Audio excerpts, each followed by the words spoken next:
All right. Well, today we're going to be talking about the roots of ancient Judaism. Why do I choose these really complex topics? so, um, so we're going to be covering quite a bit. It is not an easy tale to tell, and there's a reason for that. It is literally a labyrinth of information that goes on many different levels. And so I think the best way to start is just actually starting with the word Judaism. And it's like, so what does the word Judaism mean? Well, there has been many different thoughts and perspectives on this. You would think that that would be an easy answer, but it's not. But some have said that it's connected to Judah. So the word Judah. Some others have said that it is connected to the word Yehuda, which sounds like Jehoiakim, and of course we get the word derivation Jew from this. Of course, still we're back to where does this come from? Some people will say it derives from one of the tribes, one of the 12 tribes, and that being Judah or people of Judah. But maybe others have said, no, it goes back earlier and could be connected to the word Yahweh. And so the idea is that it is connected to the word God. So just followers of God. So we have, and the interesting thing is it just depends on what sort you look into. But there you have it. I think followers of God probably works the best. However, now let's go a little bit further. Now, according to the Hebrew Bible, God intervenes directly in history, progressively providing his revelation and insights at various stages, at certain pivotal moments in time. What sets Judaism apart from some of the other religions, like Hinduism and Buddhism, is that while history is important to a little degree, like Buddhism, the teachings of Buddha, Judaism is claiming to be a historical religion. The historical, of course, Abrahamic religions that gives birth then in turn to Christianity and to Judaism. I just want to do a quick overview. Don't worry, we're going to actually go deep into the roots of Judaism from an archaeological standpoint. And I know you're wanting that, but I need to do something that's kind of bring you in so you kind of see an overview of Judaism. So according to Jewish thought, in more of a modern perspective to a certain degree, I shouldn't say modern.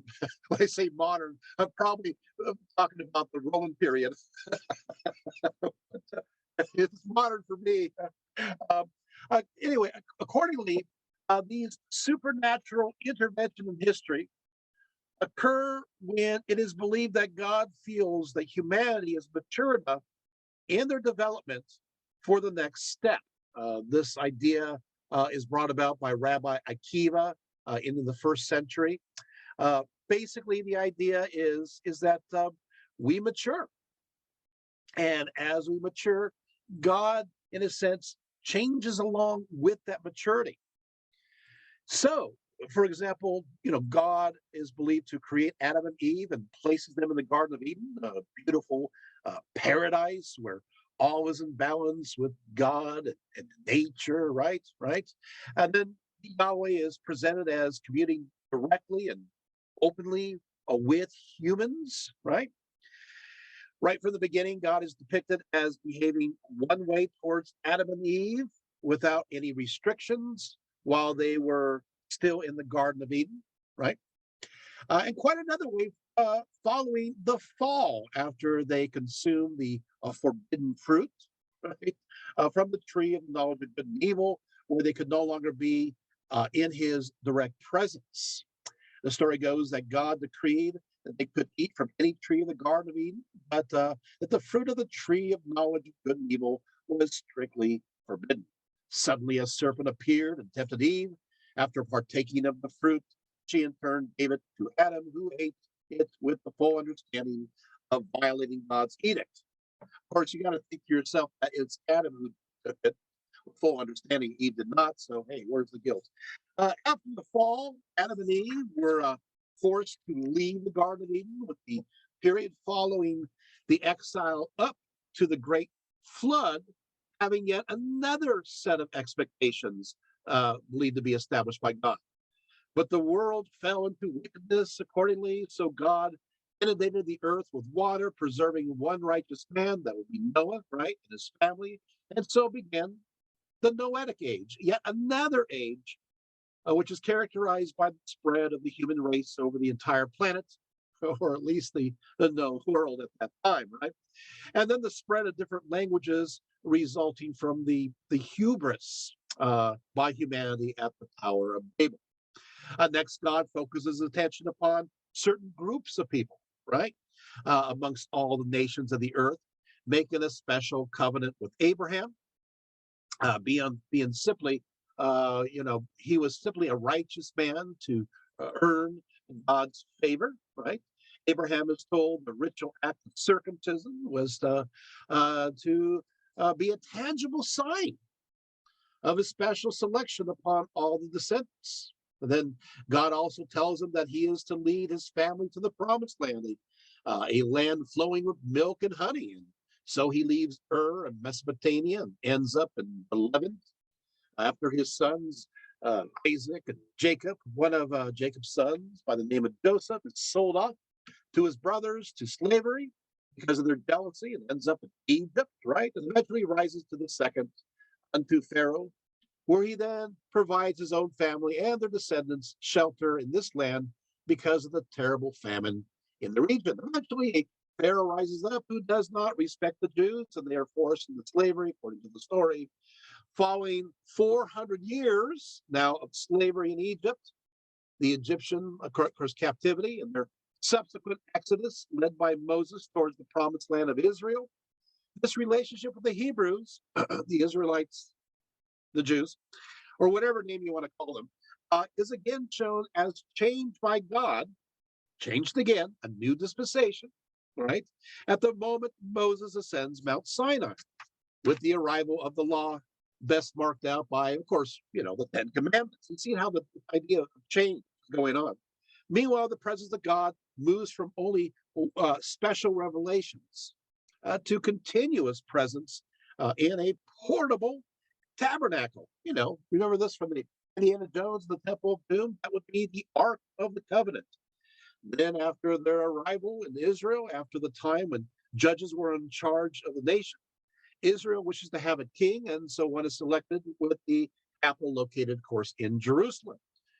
During the reign of the third king, Solomon, the temple is built, ushering in now what's called the first temple period. Now you got a temple, right? So the presence of God is now transferred from the tabernacle to a special sacred room at the back of the temple known as the Holy of Holies.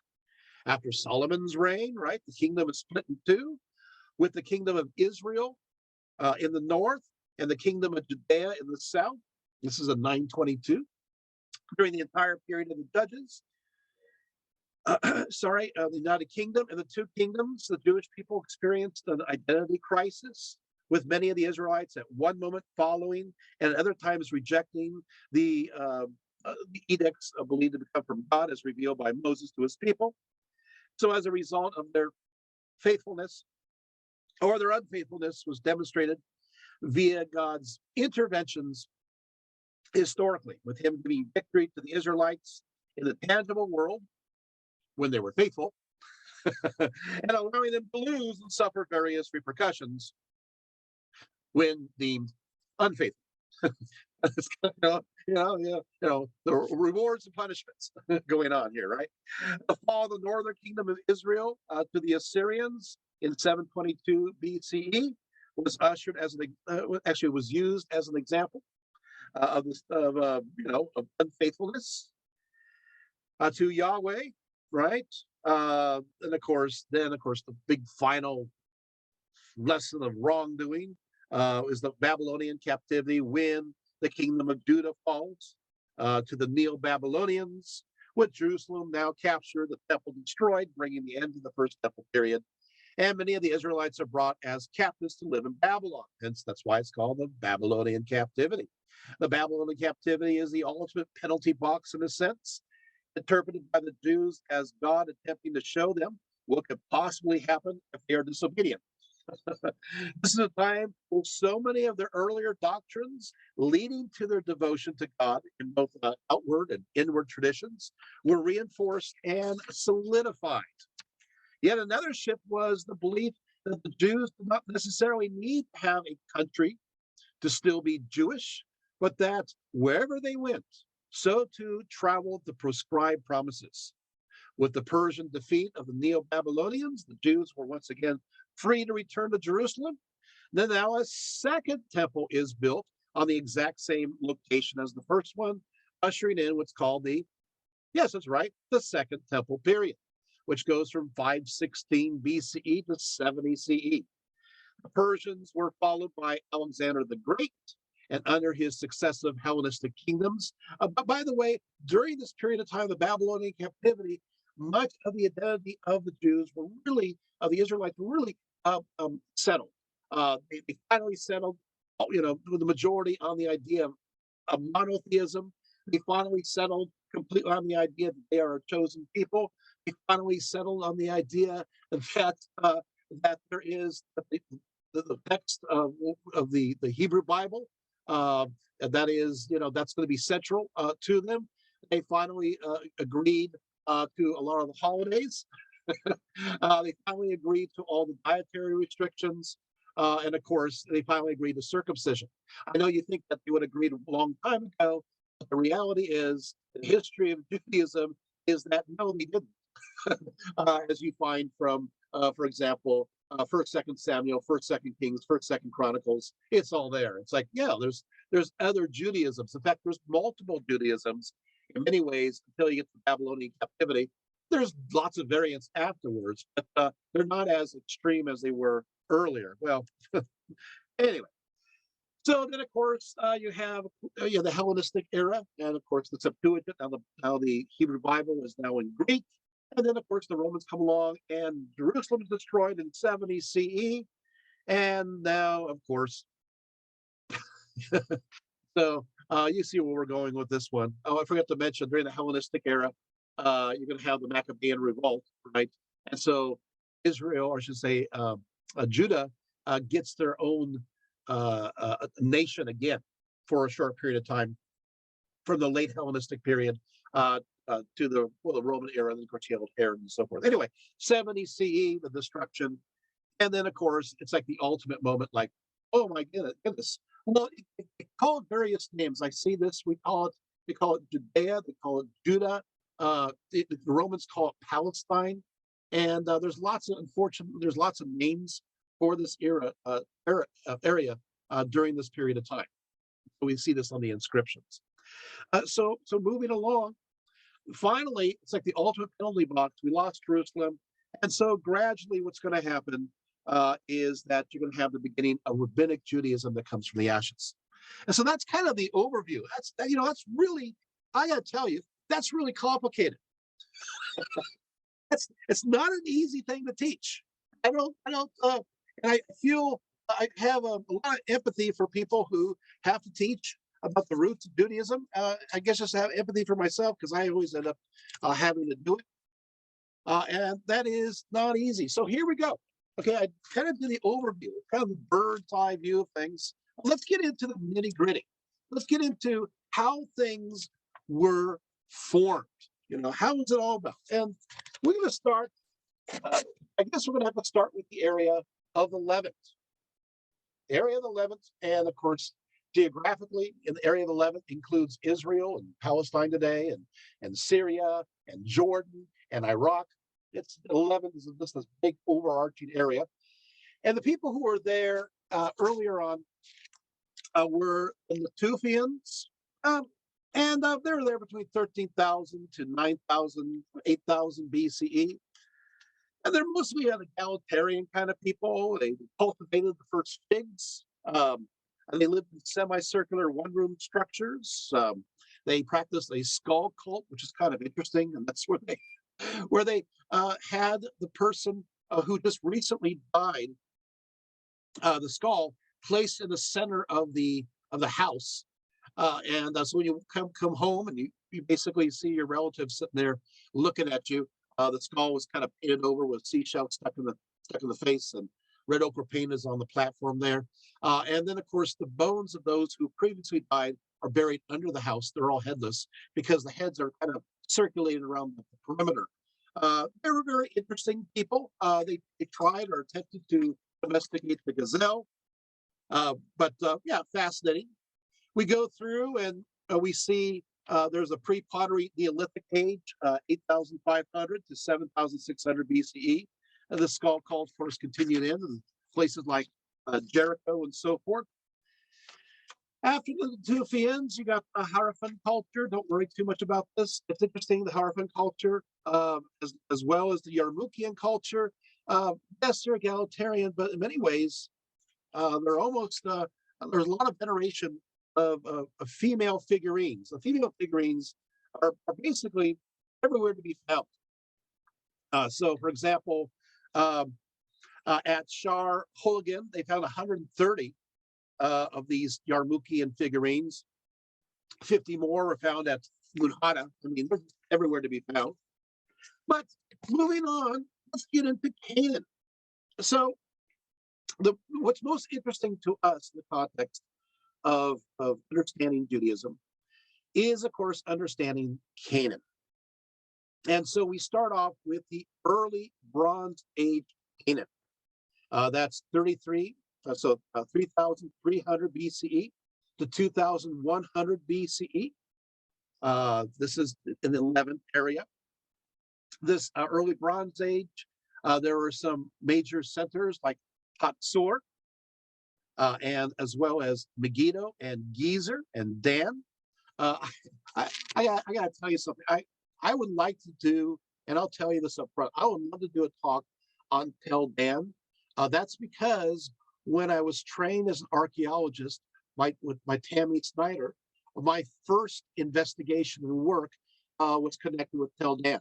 And so I have like too much in the way of notes on this particular place. So maybe I should bring it to some kind of good use, right? Anyway, so Tel Dan. So we take a look at this place. By the way, Tel Dan, something we got to realize is that already in the early Bronze Age, I know we think of Canaan as being like, open land and pastures and sheep everywhere, and we forget that there was a significant urban aspect to ancient Canaan early on. So like at Tel Dan, I mean, you had around 2,500 people. That's still a lot of people, for 2,700 BCE, right? So, that's the start, and then of course, eventually, you're going to have an increase after that point to later on to as high as 10,000 people. That was known as Laish, meaning lion at the time. So we found lots of figurines of animals and pottery and pithoi and so forth. Very interesting.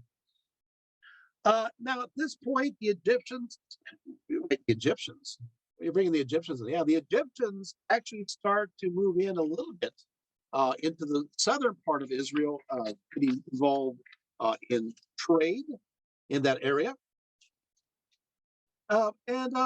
And so you also have, of course, horticulture is very important in the highlands of Palestine as well. So then we move on to the Middle Bronze Age. I don't want to take too long, but Middle Bronze Age Here we go. The Middle Bronze Age Canaan, 2100 to 1550 BCE. During this period of time, we got a lot of information. We have a lot of records. And this is, according to Jewish tradition, is when Abraham enters into Canaan. There's many dates that are disputed, but they give a date roughly around 1800 BCE. So, 1800, he comes in, this is the beginning there. So let's understand the context of what's going on in Canaan during this Middle Bronze Age. Well, it turns out that even a little bit earlier, and then going into this age, we have the Ebla tablets. The Ebla tablets. In fact, some of them go as early as 2500 BCE. And we take a look at these tablets. Yeah, there's an archive, and there's a reference to the Lord of Canaan, which of course could be understood as Lord of Canaan. So already towards the end of the early Bronze Age, but used a lot more during the Middle Bronze Age. The name of this land, and let's say this, make sure everybody knows, is Canaan. It is understood by the people and by those of the surrounding areas as Canaan. There is no reference to Israel at this time. It is Canaan of the Canaanites. Okay? And they all have Canaanite names, which are, of course, Semitic names that are connected in many ways to Hebrew words. Next reference to Canaan arrives by way of the Mari letters. The Mari letters dating to around 2000 BCE. Mari was an outpost for the Assyrians in Syria. And you have a reference by the king, his name is Shamsi Adad. It says, it is Ramsum that the brigands and the Canaanites are situated. So there's another reference to the Canaanites here. During the Middle Bronze Age again, Tel Dan is thriving and doing very well. But what is interesting that I see at Tel Dan and other places is that you're going to suddenly see these big ramparts, big earthenware fortresses. So you got this, basically, these ramparts, they have a stone core and rough stones around it that support the steep incline of earth. And at one point, at Tel Dan, the foot of the outer embankment is about 27 meters from the core. I mean, these are thick. We see them, yes, at Tel Dan, but we see them in the south, like around Jericho and other places. And these are connected, a lot of them are connected to those known as the Hyksos. Now, this is where it gets confusing, but the Hyksos are connected to the Canaanites. And many scholars will say the Hyksos are Canaanites. Others will say, well, the Hyksos are not Canaanites, but they share much of the same culture. Okay, we can go back and forth. But the Hyksos are now, during the Middle Bronze Age, in the area of Canaan. Got it? Okay. Oh, also at Tel Dan's pretty cool. I was able to see it at the time. There was a triple arched gate, an arch gate, a true arch. Dating from around 1750 BCE.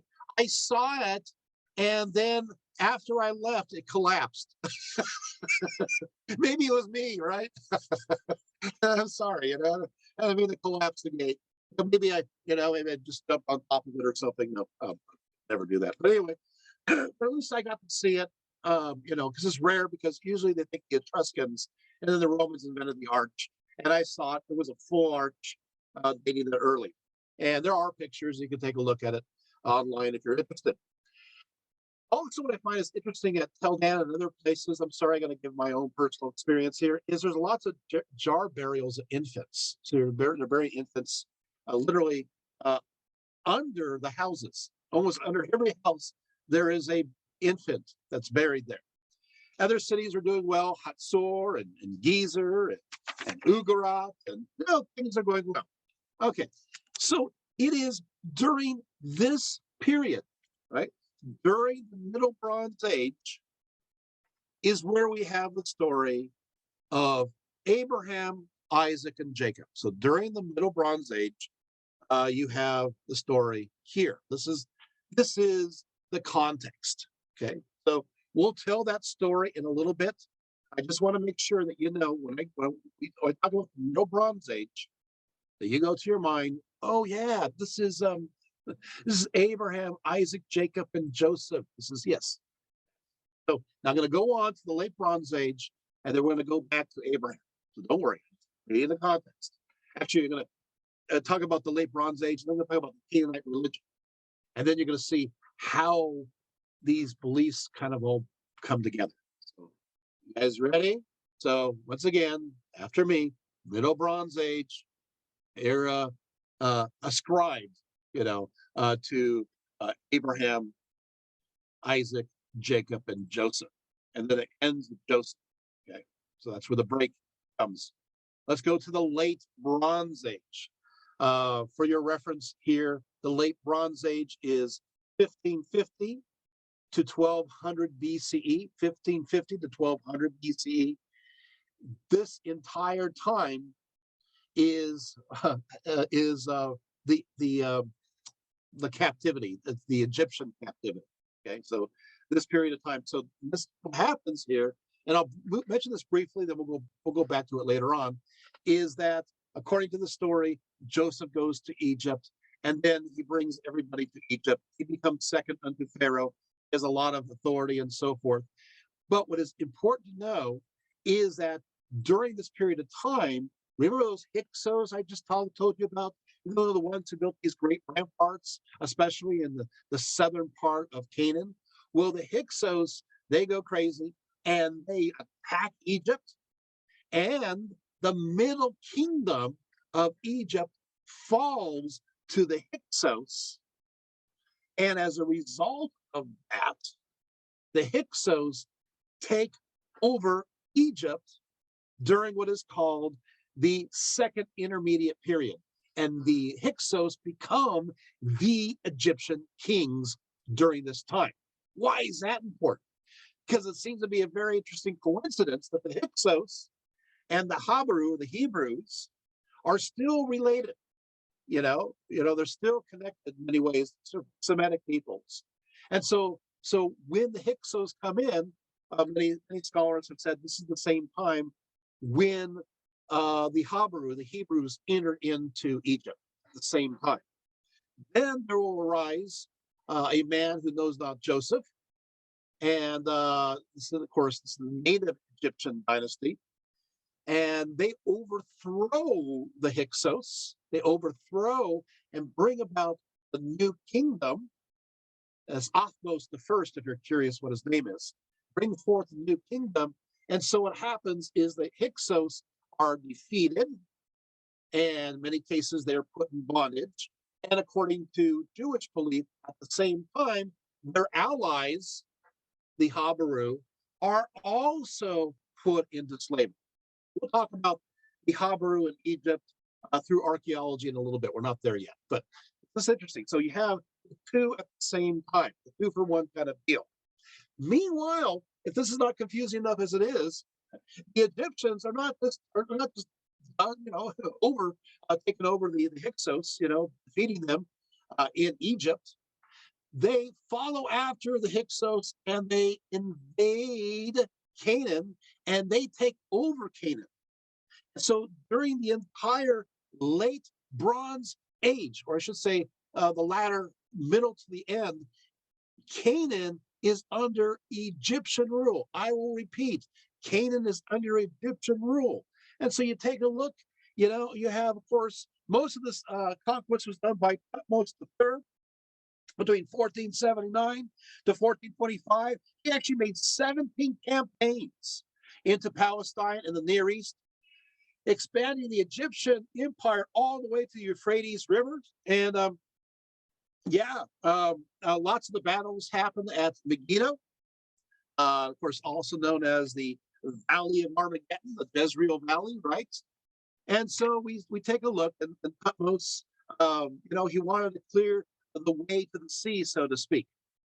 And so we see that the Egyptians made their their provincial capital at a place known as Bet Shan. So I always throw people off when they say, "Hey, I want to go to Israel and I want to see Egyptian ruins and Egyptian artifacts." And they're going, "Can I go to Egypt?" No, they're there because the Egyptians were in Israel for a period of time. Oh, I'm just throwing you off, aren't I? All right. Then what happens? So here's the interesting part. So that means is that during the late Bronze Age, the Egyptians defeated of course the Hyksos, the Jews, the Hebrews are in slavery supposedly, right? And the Egyptians own Canaan. They take it over. Well, what's going to happen now is a disaster, which will lead to the end of the Bronze Age, the late Bronze Age.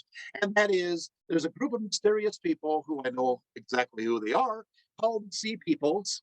They really caused problems in the 1200s. And you're going to have, of course, as a result of this, the Egyptians, happening during Ramses, and then, of course, goes further on. The Egyptians then are weakened. They lose everything when it comes to their overseas and overland empire in Asia because of the Sea Peoples, and they are weakened.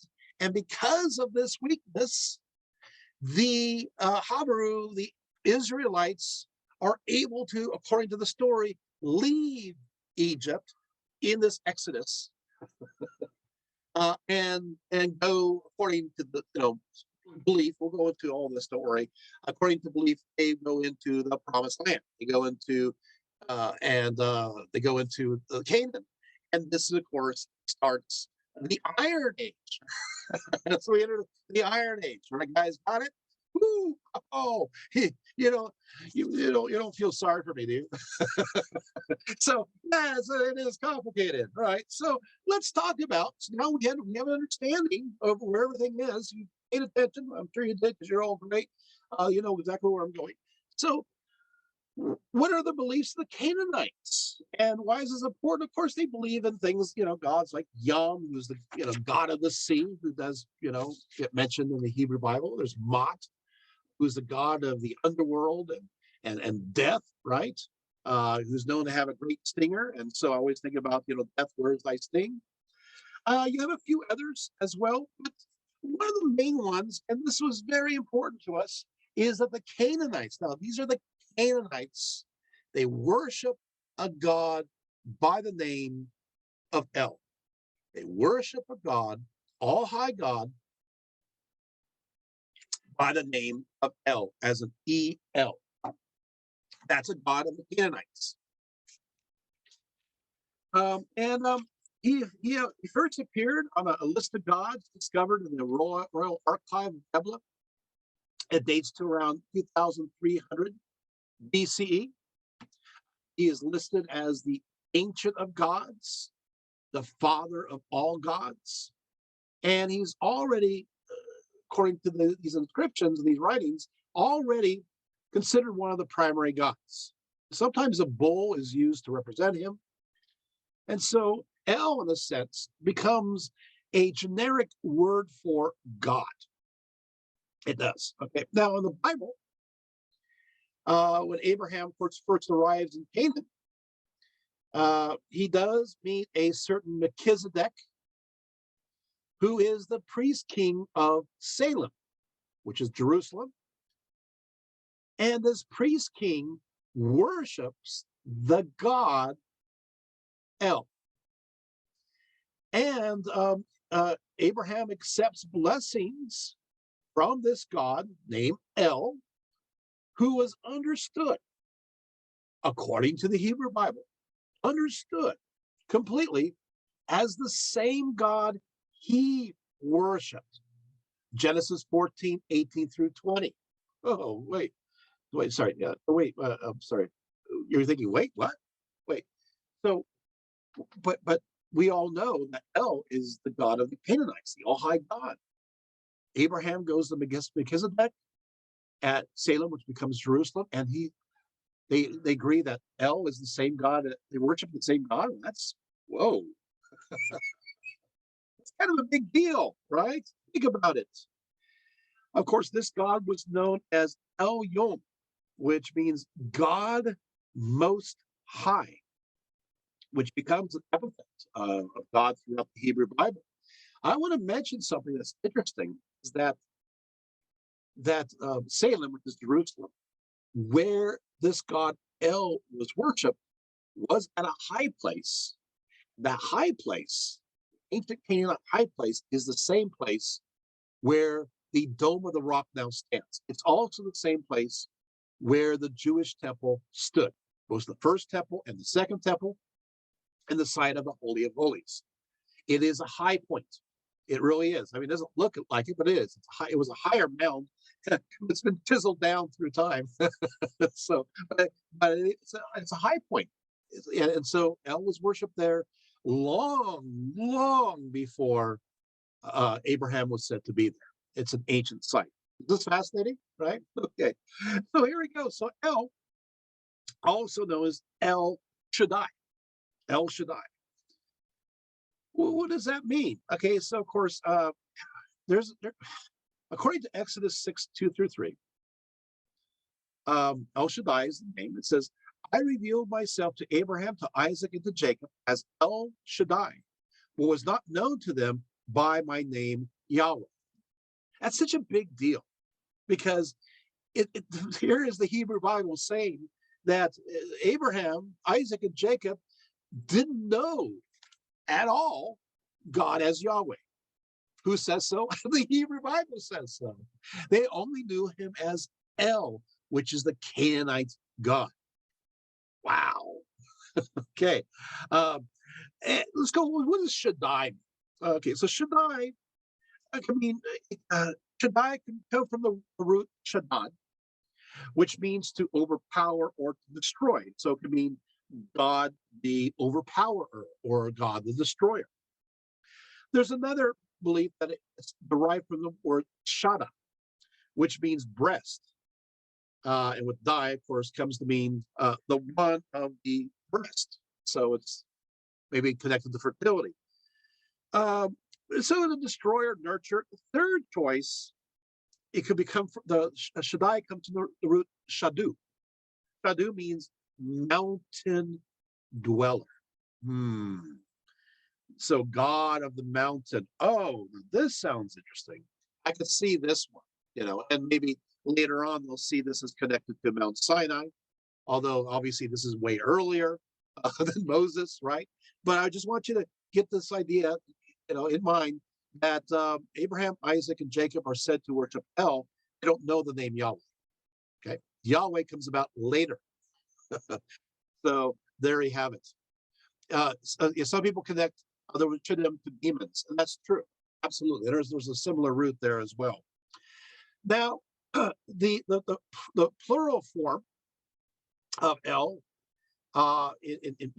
is Eloha, or it could be the feminine, which is Elohim. So anyway, now the word El, by the way, when it says "Thou shalt have no gods before me," it is used to refer to the Jewish God alone. But in Exodus 3:4, Elohim called unto him out of the midst of the bush. So Elohim is used as the name of God, but it's a feminine plural, which I think is interesting. Maybe it was masculine plural earlier, huh? It's a little maybe late language change. And this is another area where scholars fight. But isn't it fun? It's part of the fun, right? Maybe not. So the word El still lingers on. In fact, the word El and Elohim, for example, Elohim is used 2,500 times in the Bible. Yeah, that's true. Sorry, I was reading something. 2,500 times in the Bible. Of course, we get many common names that are connected to the God El, right? So, for example, you got Daniel El, which means God is my judge. You got Samuel El, which means God has heard. You have Ezekiel, which means may God strengthen him. And you have Michael El, which means who is like God. So El is important. How about Israel? Israel, who prevails with God. So the name El is still alive and well and a part of the name of God. So El is an important idea. So according to the Hebrew Bible, the earliest religious rituals associated with El in Genesis often involve either setting up an altar for a sacrifice or a standing stone known as a Mazzebah, Massebbath, in dedication, a standing stone. We'll talk about the standing stones a little bit.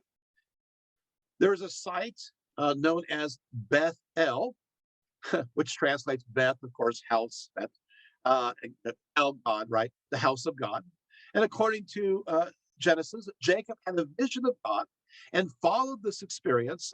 He took his stone pillow and set it upright as a stone that was dedicated to his epiphany, further stating, "This stone that I have set up as a pillar, Mazzebah, shall be God's house." This is Genesis 28:22. One Mazzebah stood outside of Shechem, which is Nablus today. It's traditionally identified as a stone Joseph erected at the renewal of the covenant. Joshua did in Joshua 24:25. In fact, so far, 142 separate Mazzebah sites are documented as standing in the southern Negev and eastern Sinai, while the word Mazzebah and its variants appear 34 times in the Hebrew Bible itself. The earliest archaeological evidence for these are from the 11th to 10th century millennia, and becomes quite common during the 6th through the 3rd millennia BCE. According to the tale of Akhmet, which is inscribed on the 15th century BC cuneiform tablet, Ugarit, Dan El, father of Akhmet, complains to the gods that he, quote, does not have a son to set up a Mazzebah in the temple in his name.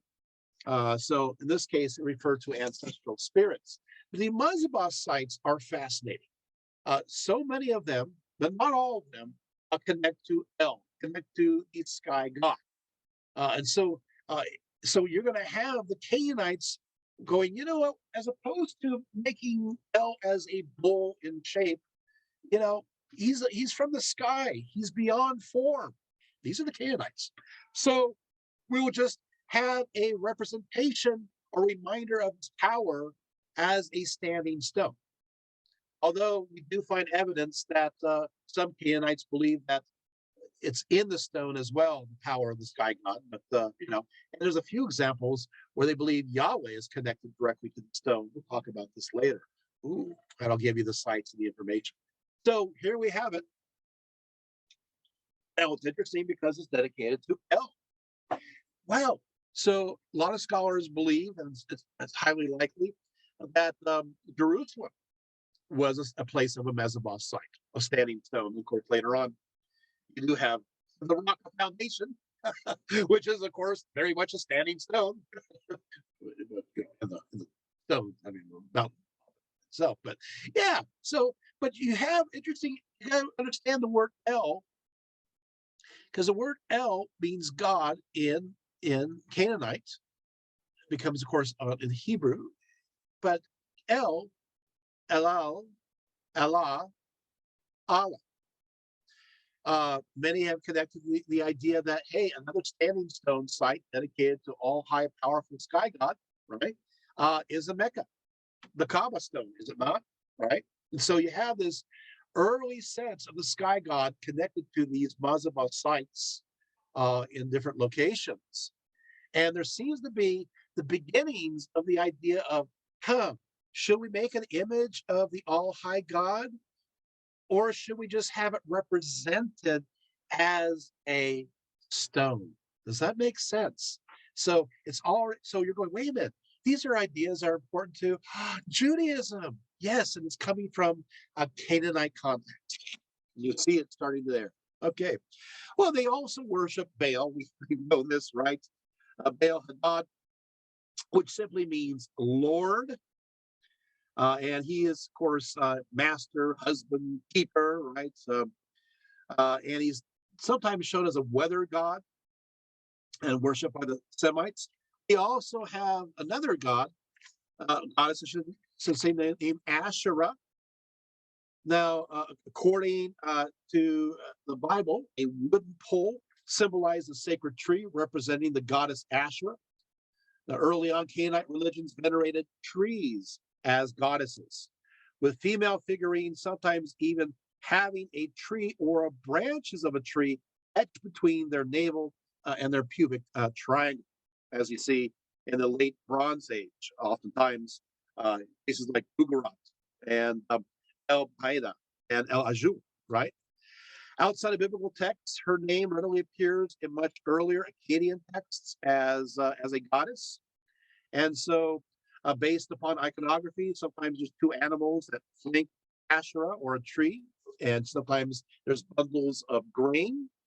Asherah is the wife of El, and we find this in Ugarit texts. So, God, in a sense, this god of the Canaanites has a wife. According to these sources, Lady Asherah of the sea, or a more fully translated, she who treads on the sea, is connected to this El. It's interesting because she is sometimes described as the creatrix of the gods, or the Elohim, right? And according to 2 Kings 21:7, King Manasseh of Judah placed an Asherah in the temple, and most scholars believe this was the very same Asherah image that King Josiah later moved about 35, 40 years later from here in 2 Kings 23:6-7.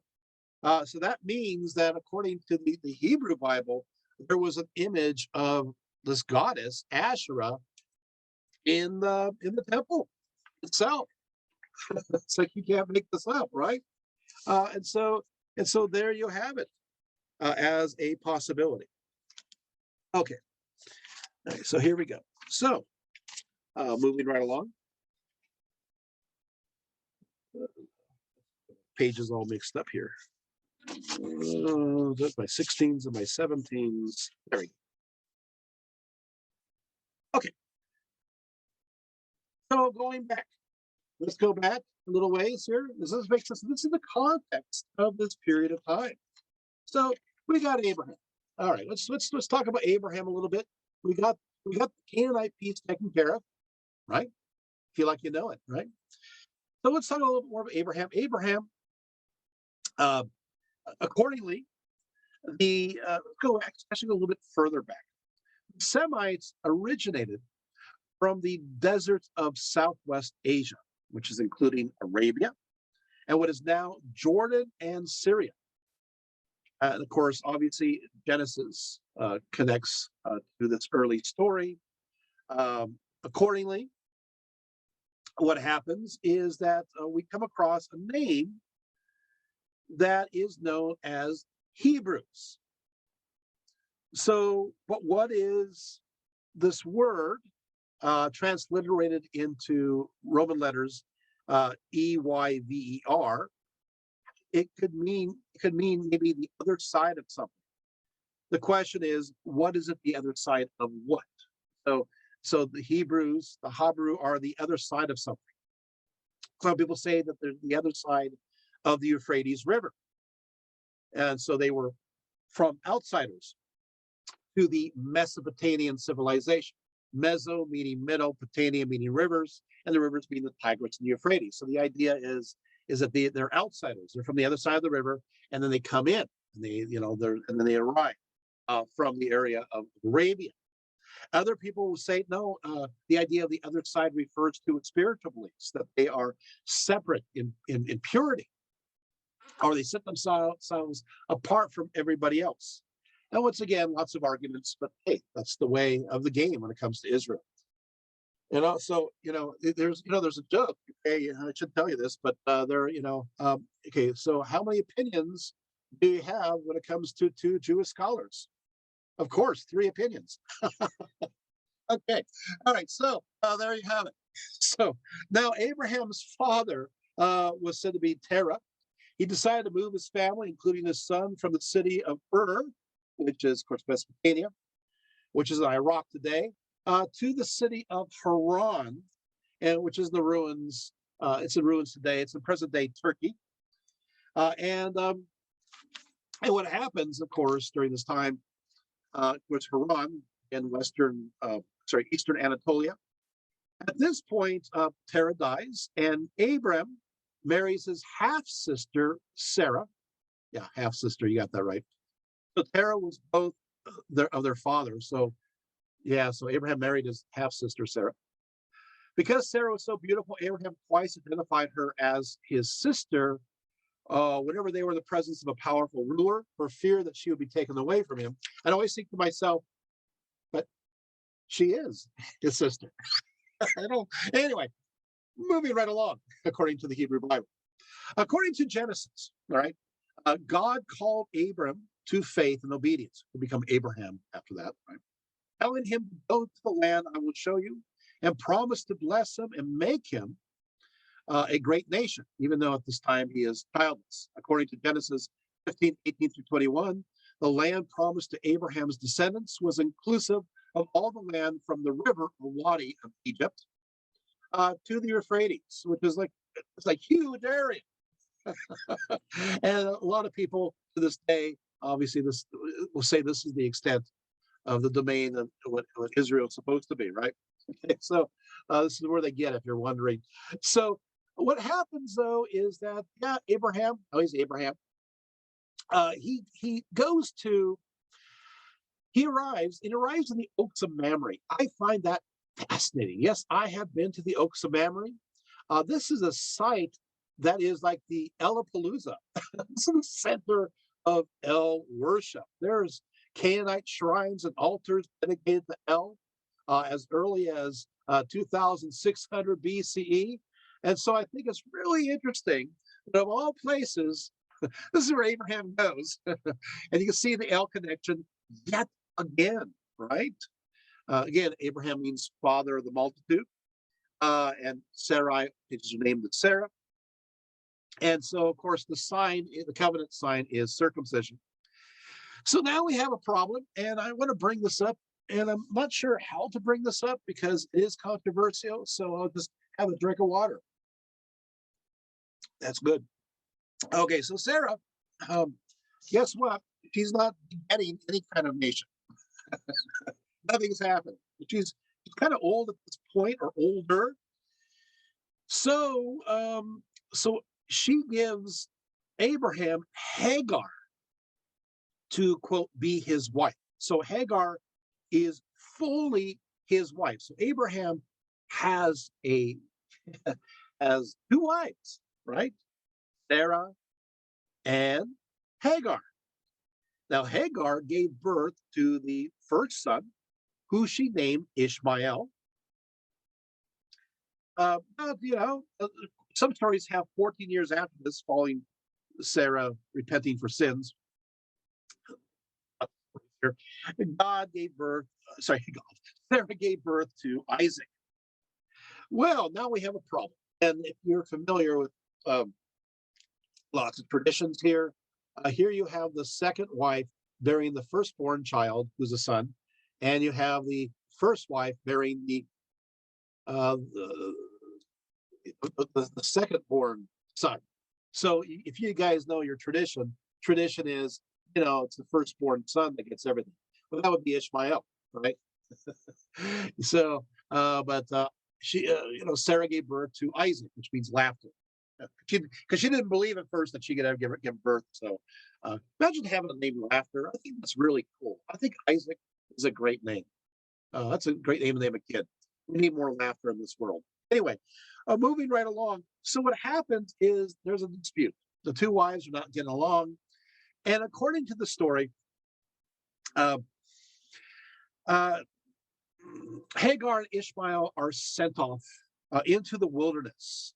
They sometimes translate this as desert, but it's actually just a wilderness. There's water there.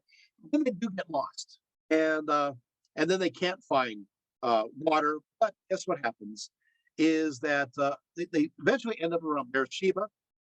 Water does run out at this point. Then eventually Hagar and Ishmael settle around called Desert of Paran. And this was kind of fertile in those days. So, and according to the Hebrew Bible, God loves Ishmael. Yes, God loves Ishmael. God loves Isaac, but he also loves Ishmael. God also promises, according to the Hebrew Bible, that Ishmael will also have a great nation. And Isaac will too. Here's one problem. Paran is located south of the Negev on the way to the Red Sea. I've been there. It's like, oh no, and it's in Israel today. Oh well. But wait a minute. Ishmael will be, of course, according to belief, will be the father of the Arabs. So Isaac, father of the Jews, Ishmael, the father of the Arabs, they are literally brothers, from a Jewish and, well, obviously from Ishmael, from the Jewish perspective, they're brothers. And Ishmael, of course, the line of Ishmael will lead to all the way to Muhammad. This is fascinating. But according to a Muslim belief, Ishmael and Hagar continue further down and end up Mecca. So there's no dispute there. But I think it's interesting that according to the Hebrew Bible, they're in Quran. You want to be quiet about that one. So there you go. Yeah, so brothers. Okay. So then we get to another curious incident, and that is, you're going, all right, and that is, well, Abraham, Sarah, now we have Isaac. And accordingly, Genesis 22:1, God tested Abraham, saying to him, Abraham, here I am, he replied. Then God said, take your son, your only son Isaac, whom you love, and go to the region of Moriah. Sacrifice him there as a burnt offering on one of the mountains I will tell you about. Of course, Mount Moriah, according to many Jewish scholars, Mount Moriah also happens to be, according to many beliefs, same exact mountain as, well, the Temple Mount. And so the site where Abraham was going to sacrifice Isaac was the site of the Temple Mount, which of course is Mount Moriah. It is also the famous rock of foundation.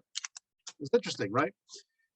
Well, now you're thinking, wait a minute, the L, and we have realized that not only in the Hebrew Bible, also from the context, human sacrifice was common amongst the Canaanites. And so here again, we're seeing the expectation that Abraham is just going to fulfill the sacrifice of his firstborn son because this was done in other contexts. Yeah. So this is, again, the old Canaanite religion. Yes, thank you, David Anderson. Yes, that Canaanite religion spread to the Carthaginians too. Absolutely. So there you have that. All right. Now, but then again, according to Deuteronomy 31, God was against human sacrifice. So what is going on? Is it a contradiction? Is it a test? Well, if you come from a traditional Christian view, is that, he's testing him, but he's meaning actual sacrifice. The Jewish view, I love. The Jewish view is like, well, it's let's talk about it. What? The Jewish view is a little different. First of all, there's a tradition. You'll love this. That, yeah, of course, it's a test but Isaac was said to be old enough. He's not. I know we picture him to be like a little kid, but he's old enough to walk along Abraham's side. Some say that he was a teenager. There's Talmudic sources that say that Isaac was 37 years old. So as opposed to Isaac going, like, hey, Dad, what are you doing? It's, hey, Dad, what are you doing? 37-year-old guy, Of course, God prevented the sacrifice at the last minute. Angel stopped Abraham. A ram was caught in some bushes. But still, this is another high place, is it not? So sacrifices, as we know, outside the Hebrew Bible and in the Hebrew Bible, high places, the Canaanites would sacrifice on high places, and Mount Moriah, which is the high place in Jerusalem, right? The Temple Mount was such a place. But then again, of course, rabbis will go, yeah, the Genesis rabbah depicts God as saying, I never considered telling Abraham to slaughter Isaac. The 11th century rabbi Yonah ibn Yonah said that God intended the sacrifice to be symbolic, not literal, but apparently Abraham did not grasp this concept. I love, this is all up for conversation. So we have other ones too. Ibn Caspi declares, how could God command such a revolting thing? So Jewish perspectives not exactly united on this issue, but Christian sources go, yeah, this is what's intended. Okay, so sorry, I'm laughing too hard. I got to stop. Okay, so moving on. Following Abraham and Isaac and Jacob, you have, of course, Jacob has many sons. One was called Joseph, and Joseph was, basically. Joseph had two wives. He married Leah. There's another story. I don't know. Should I talk about the Laban story? No, I'm not going to talk about the. Oh, it's so tempting. The Laban story. Basically, Jacob fell in love with Rachel, and then Laban says, "Yeah, well, you can marry her, if you want. Work for me for 7 years." And Jacob's all, "I'll do it," and then time comes for the wedding, and he gets really drunk, and they have the bridal initiation within the tent. And so the idea is, Jacob goes in with Rachel, and they do the deed where everybody kind of stands outside the tent. Well, he was so drunk at the time, he woke up with the older daughter of Laban, not Rachel. He's like, "What did you do to me?" Oh, this is why you shouldn't drink. so he's like, "Well, you can if you work 7 more years, then you get Rachel." He's like, "Oh, okay." So he really wants Rachel. So he is. So when Rachel has 2 kids, he is biased towards those 2, Benjamin and Joseph, and the others. Yeah, who cares? So you have the 12 tribes, 12 kids. Of Jacob, and 12 sons, I should say. And and what makes it worse is that Joseph has has kind of an ego. He has this idea of first of all, his father gives him this Technicolor dream coat. And then he has these visions, seeing his father being the sun, mother, moon, and the 11 stars, brothers bowing down to him.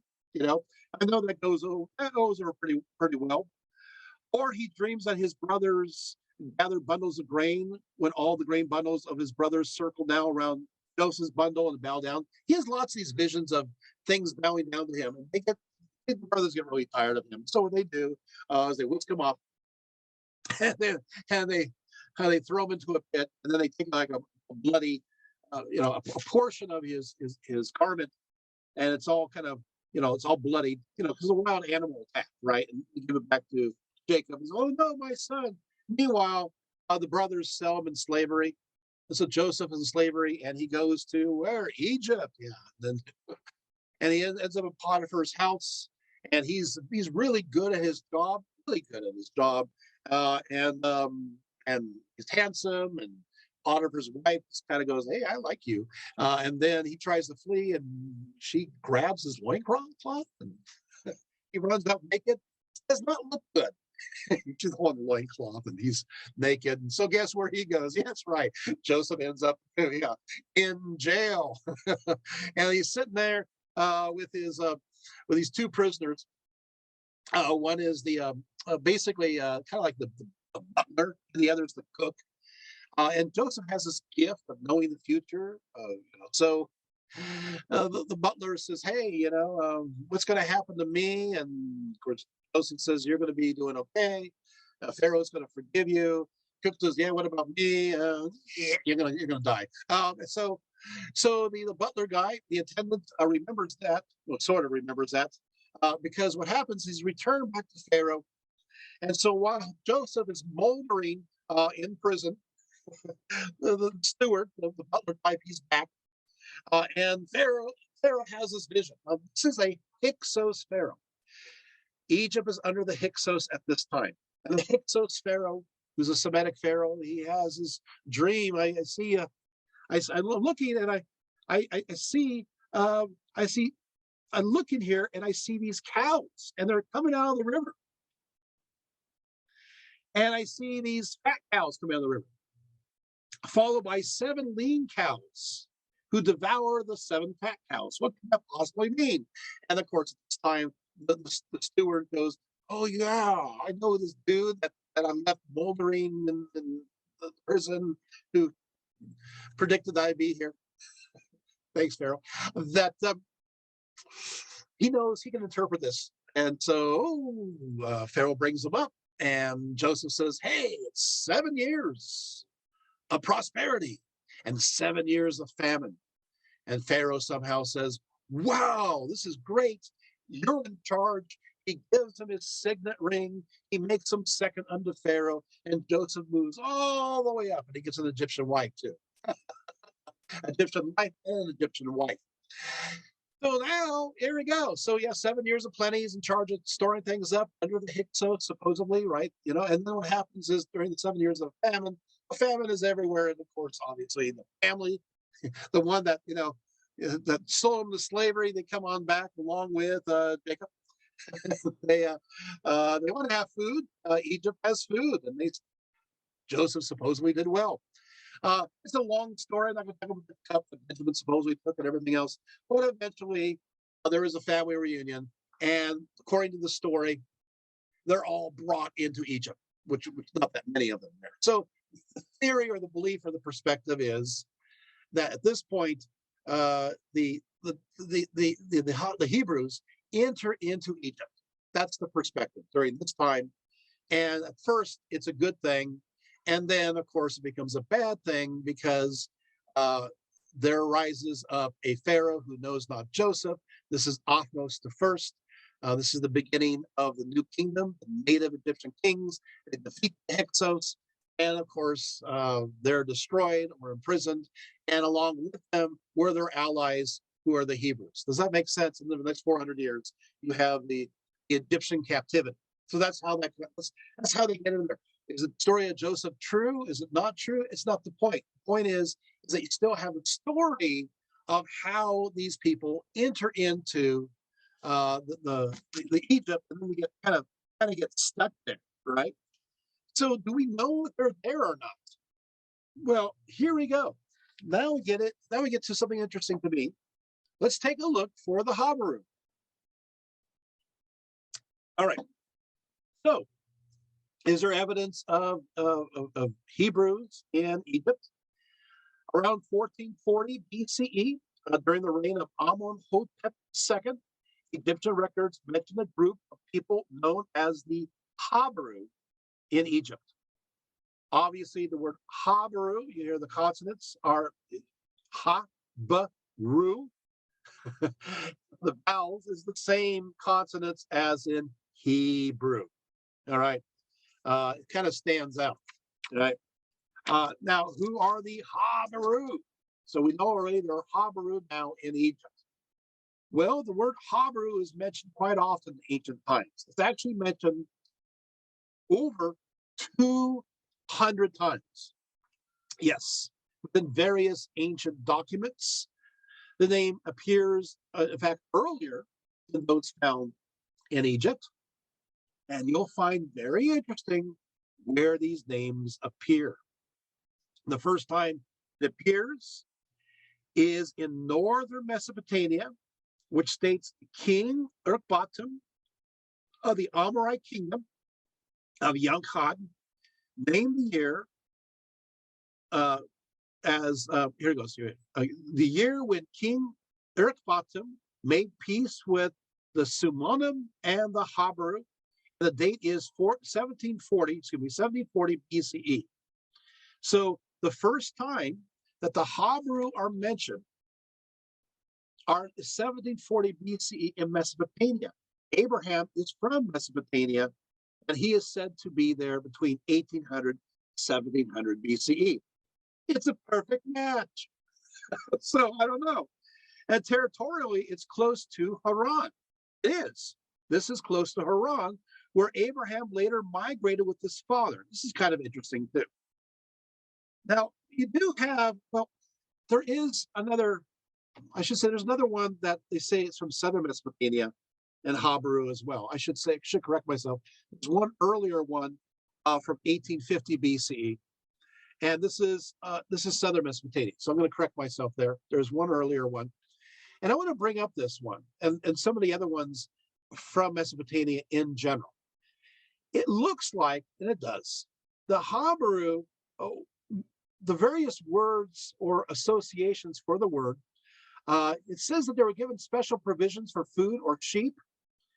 And the word seems, it's Semitic, it can mean from the Akkadian verb, migrant or refugee.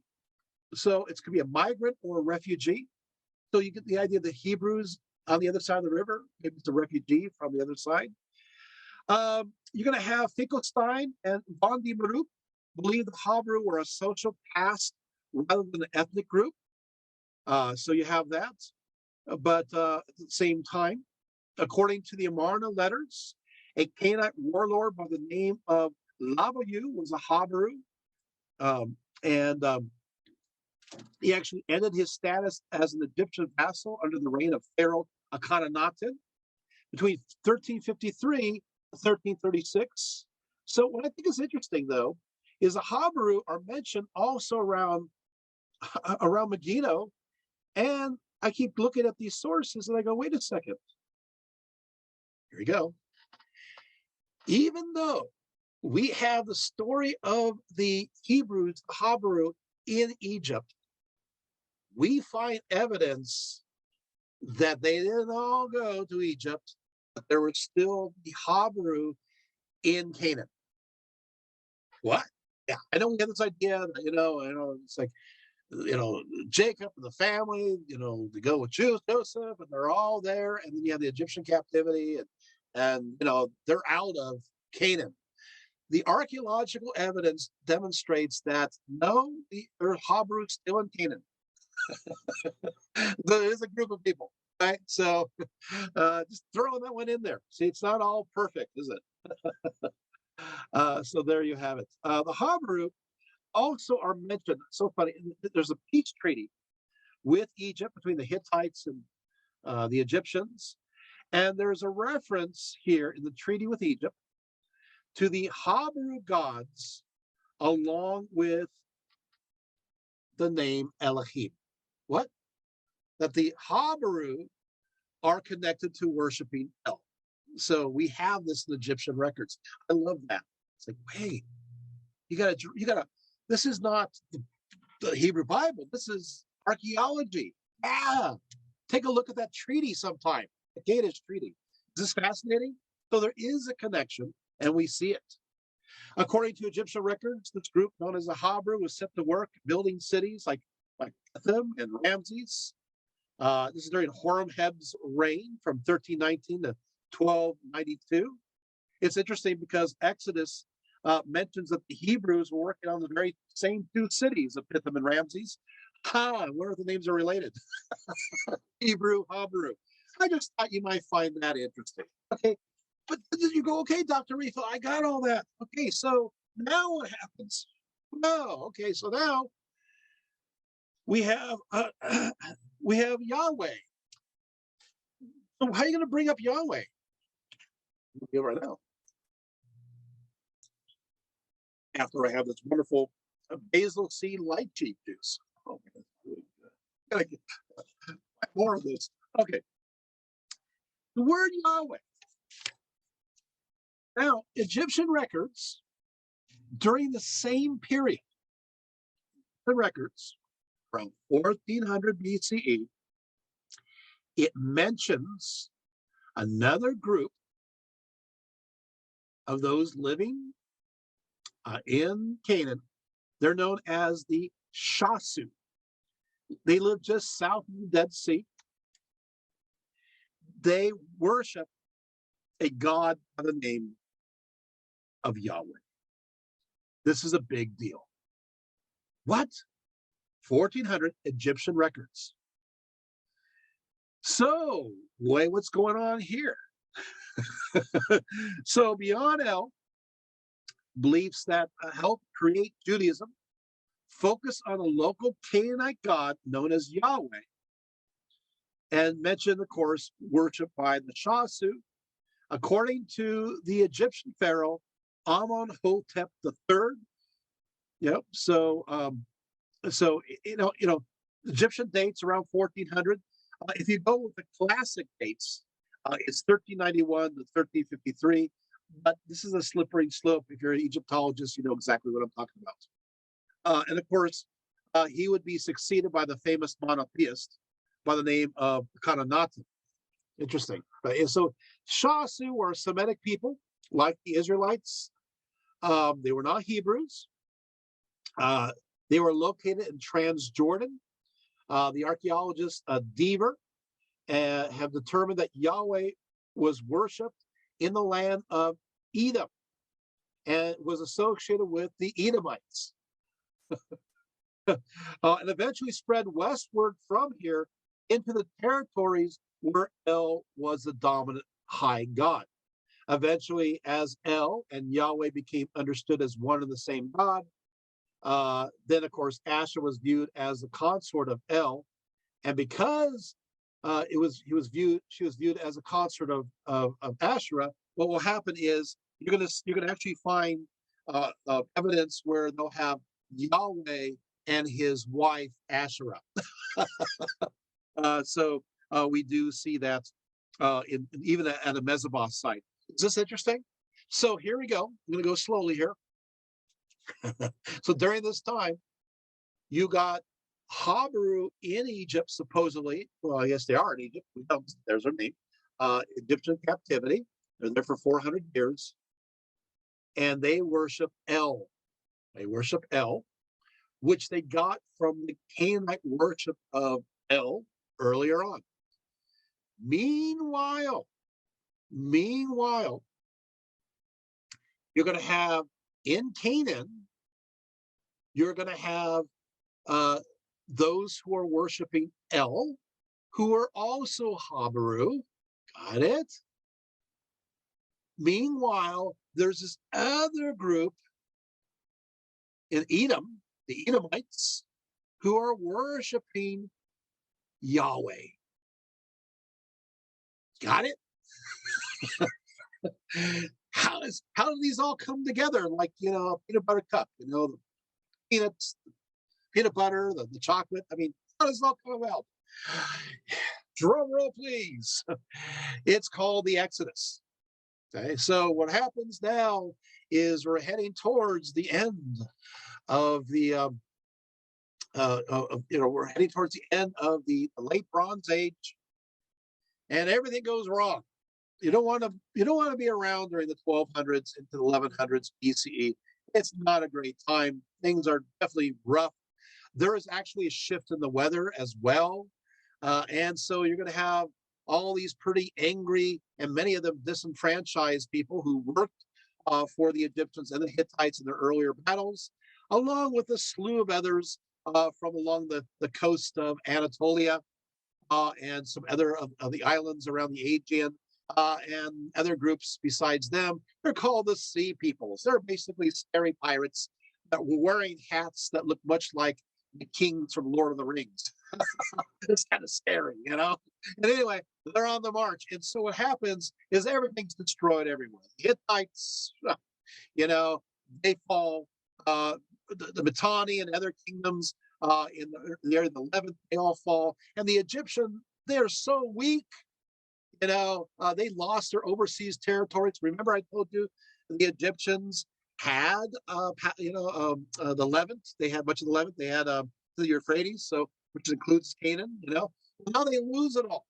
This would be the perfect time for Moses to leave, right? Yeah, perfect time for Moses to go. Hey, let's go. Because they're weak anyway. So Moses, they leave the Exodus, and sometimes they say Ramses the second, 1279 to 1213. And of course, we have as they leave, Um, you're going to have various plagues. This is the origin for the idea of Passover, right?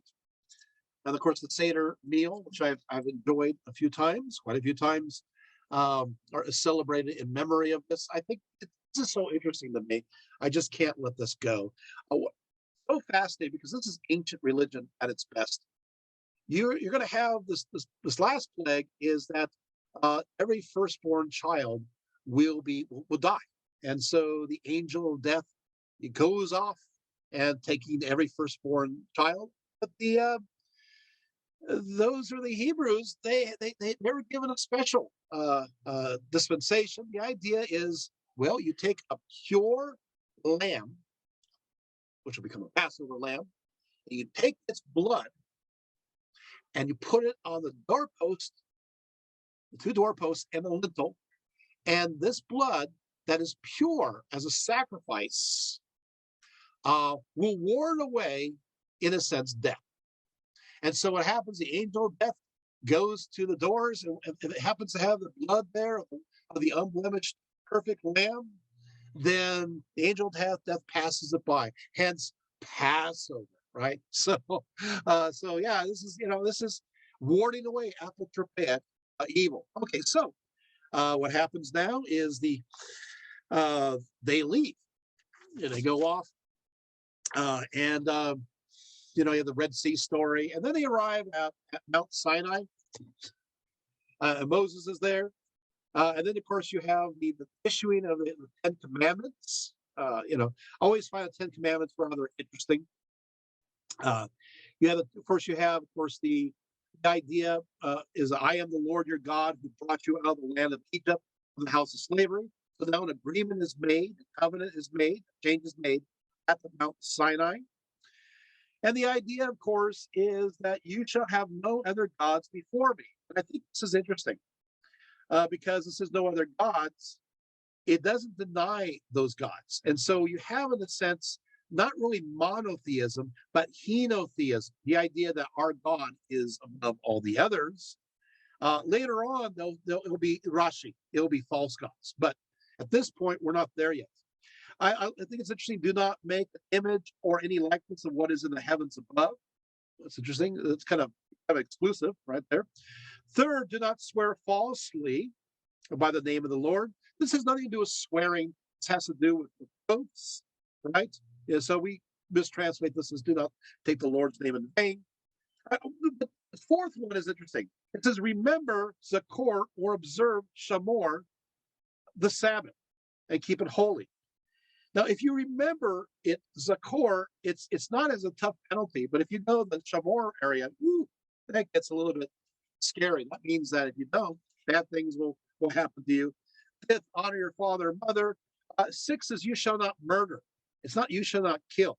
It's you shall not murder. So there you have it. Seventh, you shall not commit adulteries, meaning actual sexual intercourse between a man and a married woman who is not his wife. Didn't hear that one before, huh? Eighth, you shall not steal. Although the Talmud defines this as kidnapping, theft of material property, maybe it didn't matter as much.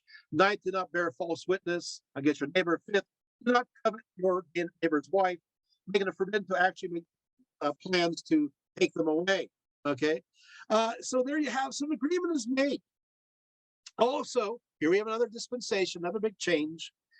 God instructs Moses upon Mount Sinai to have the Israelites create a portable tabernacle, literally a residence or dwelling place, as a sacred space intended to hold his divine presence. So now you're moving. Things are changing now. Judaism is changing, right? Now, as opposed to God everywhere, moving in at certain points. Now God can go to a specific place, that being this tent, this tabernacle, and then when you're moving around in the Ark of the Covenant. And the idea is that when you go into the Holy of Holies within this tabernacle, you talk to God and back directly via the Ark of the Covenant. It's kind of like a phone to God, right? And what I think is interesting is the Shekinah. It's just, the Shin, right? The Shekinah of God that that indwells. This is the feminine aspect of it. The Shekinah is feminine, so the spirit, feminine. It's interesting because at this point in Judaism, you're going to have 3 times that there's 3 different words for the Spirit of God in Judaism, and they're all feminine. So this is the remnant of an earlier period of time. And so, for example, you have the Shekinah of God, which is the indwelling, the tabernacling of God going in us, right? Or in a place, the presence of God going into certain uh, um, people or places. You also have Shokmah, right? The wisdom of God, and that is also feminine. And that's explored quite a bit later on in the Hebrew Bible. And of course, finally, you have the Ruach, right? You have the breath of God. All 3 are feminine. So that's fascinating. Well, you can see where we're going here. Now, the celebration. There is a celebration, a dedication to this. And this, of course, is Shabbat, right? Woohoo, right? Also the Feast of Weeks, the Feast of the Harvest. It's also known as the Day of Pentecost, the 50th day. So, of course, in Christianity, the Pentecost is when the Holy Spirit comes down. In Judaism, the Pentecost, this is a Greek word now, is the day when you receive the law, the Jews receive the law. I want to say something to me that is interesting, at least from my perspective, and that is, I just want to tell you this story. Please let me do this. Now, of course, Shabbat is lots of fun, but the idea is that it is a marriage contract between God and the Hebrew people. It's a marriage contract. So what is the marriage contract? The marriage contract itself is the law. It is the Torah. It is. Now, who is getting married? Of course, God is the bridegroom, and Israel is the bride, and Moses is the matchmaker. That work? You guys see how that works? Yeah. And this is a bond. This is an important time. According to the Midrash, nature kissed the slopes of Mount Sinai with flowers and lush green vegetation, making a very direct connection between God's arriving power and nature's fertility. Many synagogues decorate the bima with flowers and plants in the design of a traditional Jewish wedding canopy, the tupa, intending to symbolize the marriage between the bride and the groom. Got it? It's interesting. I love talking about this. Well, of course, you got what happens here is, of course, Yom Kippur then comes soon after the Day of Atonement. And, of course, we can talk about what happened there. This of course, relates to the golden calf, all that stuff. They get impatient, and Moses breaks the first set of 10 commandments, and so they have to atone for themselves. This is the holiday where everybody, it's like the Easter of Christianity. Everybody shows up for Yom Kippur. It's like you haven't been there for a while. We haven't seen these guys for a long time. They're back. And then of course, as they go through the wilderness, you have Sukkot, or the feast of booths, which is pretty cool. I like the 4 species and doing the various ritual and so forth in different ways. And that's a whole other hadash, but moving right along, right? Because we had to wrap this up. I hope you guys are enjoying it. We're going through pretty deep stuff. You wanted this talk, right? Okay. So, but I want to make sure we get this peanut butter and chocolate thing together. So what's going to happen is this. Is according to archaeologists now and scholars, what happens is that, was it a mass exodus? Some say it was not a mass exodus. It was a gradual migration. Okay.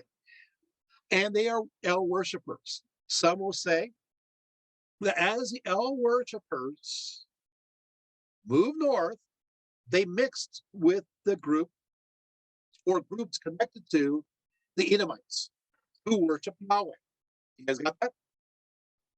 And of course, Yahweh is more of this tribal God, So you have El, who is more of this, more of the settled Canaanite, all high god, and now mixes with this warrior tribal god from the area of east of the Dead Sea. Does that make sense? And they mixed, and this is where and they mix together. Got it? They mix together, and they become one. And so this is how that happens. You guys got that? Or this is the story, right, of the mixing. Now they enter into, of course, Canaan. We're not going to tell the whole story, although I wish I could. I will go a little bit longer. But what happens is they enter into Canaan, and of course the proclamation is they're supposed to take the whole land, and they take just some of the land. Once again, we have an interesting situation when it comes to archaeology.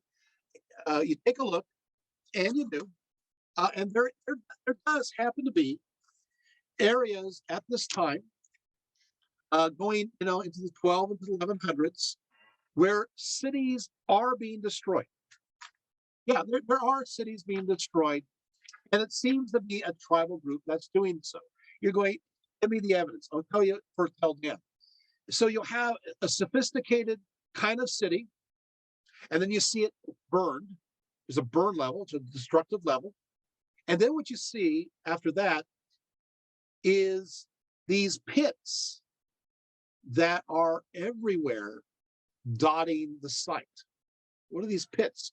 Well, what happens is that when migrants during this period of time are traveling along, their homes are tents.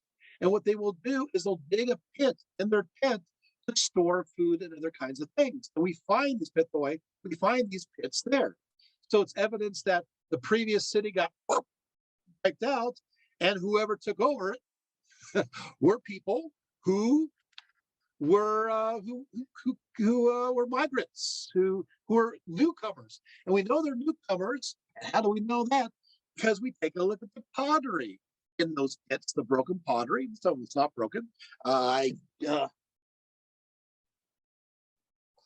a piece right here, a real piece of that pottery. Anyway, I shouldn't even tell you that. Anyway, so the point of the matter is, yeah, I get the point is, we take a look at the pottery, which I just showed you, and we realize that this pottery is not from there, it's from elsewhere. And pottery, a lot of it in style, comes from not further down the Negev, but even into a group known as the Habaru in Egypt. So we can trace the pottery type all the way there. So yeah, there's evidence. And we see this in other places too. So Peldan, it has the evidence of a thin destruction level. It's around 1200 BCE. This is called, if you want the exact name, which I just showed you, I can show it again. There it is. It's called collared rim jars. Okay, and so these have been connected to the Israelites since the 1930s. So there it is. It's kind of cool, huh? Collared rim jars. There we go. Hatzor was also destroyed in 1200 BCE. So we know that. Beth Shen also falls. Wow. So we do have the big cities. They're falling to these invaders. But some will say, here you go, will say, what will happen is the Egyptians have lost, and it's the local population, the Canaanites themselves, who are rising up and overthrowing the previous establishment. That's another theory. So it's, but then in this mess, also, it could be those who are from Egypt, who are the Habaru, entering into this gigantic mess. And it is a mess from an archaeological standpoint. Oh, it's like spaghetti, although I like spaghetti. There's a new group that's there that's causing this mess as well, and that's the Philistines. It turns out the Philistines, we know for a fact, DNA, the Philistines are sea people. I know the sea people, they're not very useful. They destroy things, piracy, and a lot of them don't settle down, but the Philistines actually settle down in the Gaza Strip, and they're causing problems for everybody, including the Hebrew, or although now we can call them the Israelites because they got Israel now. Okay, so there you have it. Now I guess I'll just kind of wrap things up a little bit, but I want to make sure I want to get to the 5 points of Judaism. So we'll go there in a few seconds. What will happen is that you got this period of time where they don't take all of Israel. They're supposed to take it all. They don't, and they kind of commingle with the Canaanites. So you have an interesting period of time where there's no real such thing as a pure Judaism. You're going to have, it's a mixture. It really is. And the archaeological evidence shows that people are worshiping, they're worshiping El, they're worshiping Yahweh. We find evidence that they're worshiping El and Asherah together, and Yahweh and Asherah together. We're finding evidence that in some cases that there's, they have other places of major worship of those of Israel, Israelite gods. Like, for example, at Arad, we found a Jewish temple in Arad, A-R-A-D. Look it up. It even has a Holy of Holies. Oh, so what's going to happen now is eventually, under David, I want to mention this real quick. Everybody has a king. They have judges, and the Israelites says, we want a king, we want a king. So guess what? They got a king, and that's Saul first. And then you have David, and then with David, of course, you have Jerusalem is taken, and of course, finally Mount Moriah, the Temple Mount, right? You have a temple up, because David, the Bathsheba kind of thing going on there. Ooh, okay, so what happens is he's allowed to build his temple. City of David's established, but there's no temple. Under his son Solomon, he's allowed to build the temple. And so before this time, the presence of God is in the tabernacle, right? It's in this portable tent thing. But finally, it becomes established. A temple is built during the time of Solomon. Although I would say that Solomon is not exactly the 700 wives, 300 concubines, and they're all worshiping other gods and goddesses, but oh well, whatever. So we know how worship went in the temple now. Now you have this idea of God in a permanent dwelling, that being the temple, and it's the first temple. And so according to the Mishnah, I'm going to tell you how they do their worship. Accordingly, what happens is every morning, the priests purify themselves and then decide their individual duties by casting lots. Then at the first hour of the morning, the high priest prepares the altar, and the first lamb is brought out and tied to the altar at dawn. Around the third hour of the day, that's around 9 a.m., the temple gates open up. There is a morning benediction, there's a prayer, and the first lamb is sacrificed. Now, the lamb is completely burned on the altar. This is what's called a holocaust. That's where you get the word holocaust. Holocaust, hollow, entire, caustic burn, right? As a drink offering is poured out, the choir and Levites sing, and with 2 trumpets sound at intervals, at which point the people gather in the temple fall prostrate. Then the priest then utters the Shema, Hear, O Israel, the Lord our God is one, right? And the 10 Commandments. This sacrificial ritual is followed by an incense offering in the holy place. Then at the end of the morning event, 5 priests assemble on the temple steps to pronounce the priestly benediction. On the 6th hour around noontime, which is at the second prayer of the day, gift offerings and sacrifices are made at the temple. Also during the noon hour, the second lamb is brought out and tied to the altar. And during the 9th hour is the third prayer around 3 p.m., which is known as the hour of confession. At this point, the second lamb is sacrificed. So that's exactly what goes on in the temple every day, except for special holidays when it changes up. So if you're wondering, when everybody comes to give their offerings, that's at noon. and eventually it becomes big business where it's like, no, you can't have you can't bring your own dove, can't bring your own sheep in. You got to buy the special temple sheep, which is more expensive. So there's the rackets everywhere. But Anyway, so this temple is built, of course, on the place where it is believed that Abraham, according to tradition, Abraham was about to sacrifice Isaac. It was also the location of the worship of the All High God El. So you can see the connection here. This is Mount Moriah, and this becomes known as the foundation stone. And there's lots of stories about that. That the Garden of Eden is under that. And by the way, this idea also goes into Islam.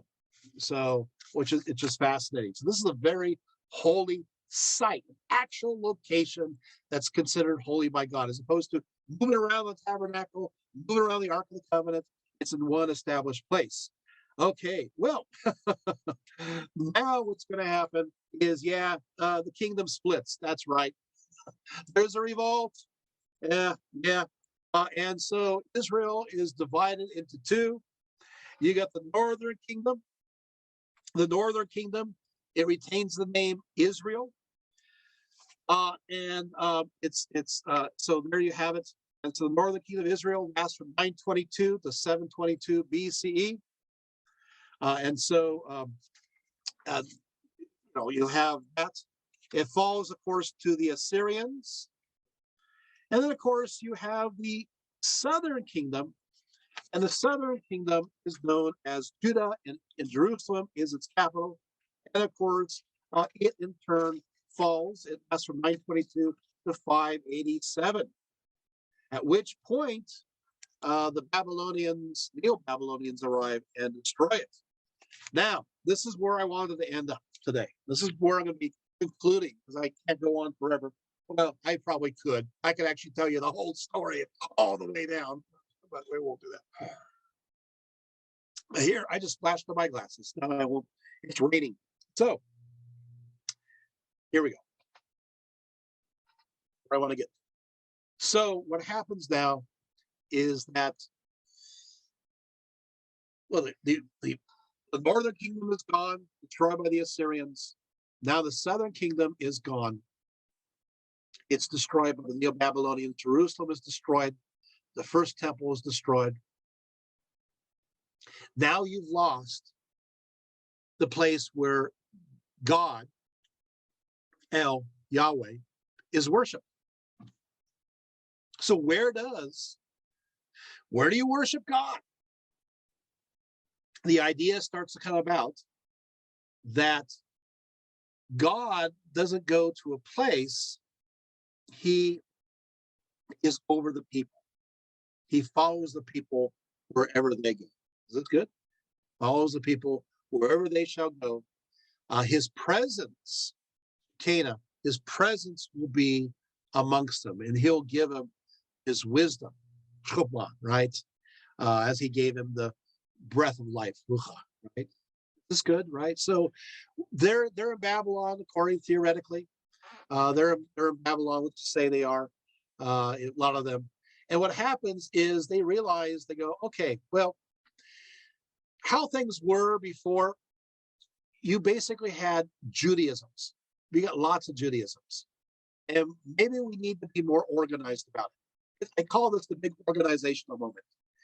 Because before this time, did you have monotheism? And the answer is, you sort of did. You had monotheism, for example, that was practiced in Jerusalem and amongst the priests and a few people. But a lot of the other people were practicing not henotheism, but even polytheism. We know that for a fact, not only from, First and Second Kings, First and Second Chronicles. We know this as a fact also from archaeology. They just are, just the reality. We find in Jewish sites, we find images of Asherah and Baal and others. So there's no secrets in archaeology. All will be revealed. And they're thinking, maybe we need to work on this monotheism idea. Now, this Shema was already being said, but now it becomes a universal acclamation 3 times a day, declaring, "Hear, O Israel, the Lord our God is one." And the focus will now be on monotheism. So I always look at the Babylonian captivity as the ultimate penalty box, because, earlier on, there's always this temptation. I got to tell you this, it's kind of like, hey, during the time of the judges, it was almost like, okay, so we believe in God and follow dietary rules, yeah, and circumcision, and then there's always that, hey, you fall in love with a Canaanite lady, and all of a sudden you find yourself no longer worshiping God, you're worshiping the Canaanite god or goddess, and you find yourself not not circumcising your kids, and you find yourself having pork chops, So it's back and forth. So what's going to happen is Judaism becomes better organized in the sense of monotheism. Also, the idea number two is chosen people. They see themselves as a chosen people, as selected. They are a specific people, there's a certain identity that becomes deeply forged. Right. Third, they do recognize the Torah. You have bits and pieces of the Torah coming about, but a lot of that was oral tradition. A lot of it, in fact, you still find within the Torah today, you still find the oral tradition repetitions that are there. They're still there, first, especially the Pentateuch, the first 5 books attributed to Moses. You'll see that. You see it there. So the oral tradition is there. Yes, the later parts of the Hebrew Bible are written down, but the early parts, oral tradition, these will finally get written down to join the other ones that are written down. Okay, so you have, in a sense, Torah, you got scripture, but you know what? Not everything's included in the writing, so then you're going to have tradition that will be added on to that, right? And then, of course, the idea is dietary rules. They go, you know what? I think we're all going to follow these dietary rules. We know that earlier on in the archaeological context, they were not all fine following the dietary rules. They are having pork. They are having shellfish. Now we see more often after this point, more of a strict diet of, we avoided some pork, separating milk and meat. Does that make sense? Things are changing drastically at this point. And of course, obviously, circumcision. Now everybody's being circumcised. So you're going to have this ideal, these 5 points, and that, hey, God can go with us, travel wherever we go, with the people. Not in the earlier days where God just kind of shows up at different points, right? Not in the context where, now he is in a specific, he's in the Ark of the Covenant, or he's moving around with the tabernacle, and not in a one temple building. Now he is amongst the people who accept him. Now, of course, they do get back because the Persians beat up the Neo-Babylonians. Let's do a wrap up. They do beat them up, and they end up back to Israel. And guess what? The Persians are nice. Cyrus and everybody else, they weren't nice at first, but they became nice. And so Cyrus is actually called a Messiah. And so what's going to happen is now all of a sudden, you got Jerusalem restored, the walls restored, and there's a second temple that is established. But Judaism gets something new. During the time of the exile, and then during the time of the Persians, there's another belief known as Zoroastrianism. Zoroastrianism is a very dualistic belief system. It really is. And they have this idea of the end of the world. Early Judaism doesn't talk about the end of the world. It just really doesn't. Zoroastrianism, this Persian belief system, does. And so the Zoroastrian belief perspective is that there is, in the end, a great throne judgment. In fact, what happens is that when you die, you walk across this bridge, right? And if you've been good, this bridge takes you right to the house of song, which is a temporary paradise. If you've been bad, this bridge will twist and turn, and you'll fall into this house of pain and madness. It's like hell. And then what happens is that there will arise one who is connected to Zoroaster, and he will rise, and he will be a special chosen one. And during this period of time, there will be a resurrection, and those from the house of pain, those from the house of song will come up, and there'll be this great gigantic battle between the forces of light and the forces of darkness, where the Zoroastrian angel-like beings will fight against the demons, along with the bad humans with the demons and the good humans with the angelic beings, and there'll be this great battle, and then in the end, what will happen is you'll have the good guys win, and there's a great throne judgment, and at which point everybody is thrown into the lake of fire. And if you've been good, you're not going to burn, and you will continue on. And if you've been bad, you'll be burned in this lake of fire. You see what's going on with this one? So this idea now, Zoroastrianism, this idea globs on, and we find this in the book of Daniel, and globs on, and now has added to it. And so now you got apocalyptic Judaism, and this apocalyptic Judaism will form and become very popular, and it does appear in what's called the Dead Sea Scrolls, sometimes associated with the Essenes. Is this good, right? So you see how things work? Whew, almost done. Then after that, they've come back, and then of course Alexander the Great arrives, and then beats the Persians, and then the realm of Israel, will be under the Greeks. At first, it's under the Ptolemies, and the Ptolemies are nice, and because of that, you have the Bible, the Hebrew Bible, translated into Greek, known as the Septuagint, because everyone's starting to learn Greek over Aramaic, which is the established language of the Persians. But then the other Greek kingdom, which is centered in Antioch, the Seleucids, they come down and they take over this area. And what happens is that they try to convert them over to the Greek religion. And Antiochus IV, one of these Greek kings from Antioch, is a Seleucid. What he does is he sacrifices a pig on the altar, and this causes a revolt. And so this revolt, and of course they reestablish the temple. They beat the Greeks, and they establish a new state. And so they're independent. Again, this is the time of the Maccabees. And of course, there's this oil that is, all I have to do is do this for this. There. That's right. Hanukkah story, right? The oil. This was 1 day's worth, the last 8 days, and have to re-sanctify the new oil. Okay, anyway. So then, of course, we move along, and the Greeks, the state of Israel, and then, of course, the Romans come along, and Herod's not too great. And then the Romans destroy Jerusalem in 70 CE, and that ends the Second Temple period. Already Judaism was getting used to the idea of we don't have to have a temple, especially the Pharisees were all for that. And they were supportive of a new system called the synagogue system, which is very much like a church that's spread out throughout the diaspora, throughout where Jews were living. So that was good. But after 70 CE, they're thinking, you know what? We got to reorganize again. And so the Pharisees are this particular group, because there's actually a few sects. There's one called the Pharisees, believe in the resurrection.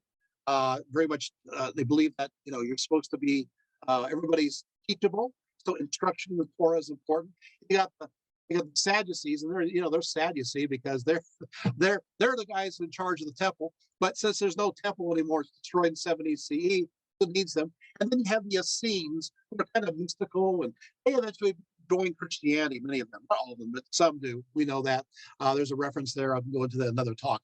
But the Pharisees, what happens is that's the origins of a new form of Judaism. It's known as Rabbinic Judaism. Then those reforms go into the 2nd and 3rd centuries. All right, and so forth. And yes, we have modern Judaism is born. I wish I had lived through all that, but hey, at least I took it there, right? So you get the idea, the origin of Judaism. This is obviously the Cliff Notes version, but I hope you enjoyed it. You got lots of details there, and thank you so much for being here, and many blessings to you. I just want to say one more thing. This menorah I just inherited. I was partially raised by a Holocaust survivor. Her name was Corrie ten Boom. She saved around 1,000 Jews. She was thrown in a concentration camp. She worked for the Dutch underground. This is her menorah. So it's supposed to go to me. So I got it. So very important, very precious. So anyway, so anyway, so have a great day. If you have any questions, thank you, David Anderson. Sorry I wasn't able to answer all your questions earlier. Yeah, there were some questions in the chat. Yeah, lion. Oh yeah, Jane. Lion prostrate sounds unexpected for practitioners of Judaism. It must have been an early practice that changed over a period of time. Yes, I find that extraordinarily interesting. And but they did do that. They did put themselves fully on the ground in a prostrate manner. In fact, I wish I could find it here. Let's see. So that is. So okay. So we'll see that here. Actually, look at the sources here. Altar down. Morning. Holocaust. So that's from the Mishnah, and that's also Talmud 4:1. Yeah, and also from the Mincha.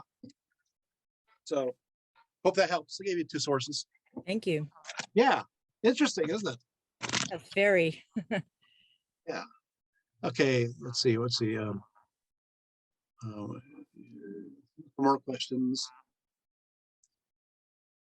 Okay, so could you please comment on the studies which links Jewish and South Arabian Yemen? Finkelstein. There we go. So that was a good one. Thank you, Yarub. It's a good one. He's a good archaeologist too. So thank you. Let's see. From Europe, sewing. I think I'm answering. Yeah. Okay. Okay, we've covered. Okay. You guys happy? I had a question. Sure. So I was surprised that there was some written record of the debate between whether they were going to allow graven images or not of their god. Is there somewhere I could see this point and counterpoint? Okay, so when it comes to graven images, okay, here's the. Oh, I love this topic. Thank you for asking the question. Okay, so what happens is this: is that the restriction on graven images is restricted to the sky, and so some people go, well, I guess it doesn't means the heavens. But here you have a problem. I guess there's an exception to the rule, and that's the Ark of the Covenant. Because last I checked, the Ark of the Covenant has angels on either side. Last I checked, those are images from the sky. But hey, and then we take a look at the archaeological materials, and we realize that they love animal decorations, and we know for a fact that the Jewish temple had animal iconography. They had ox and lions and rams being represented on the actual building. So you do have images that are there. So am I answering your question at all? I think I'm going there.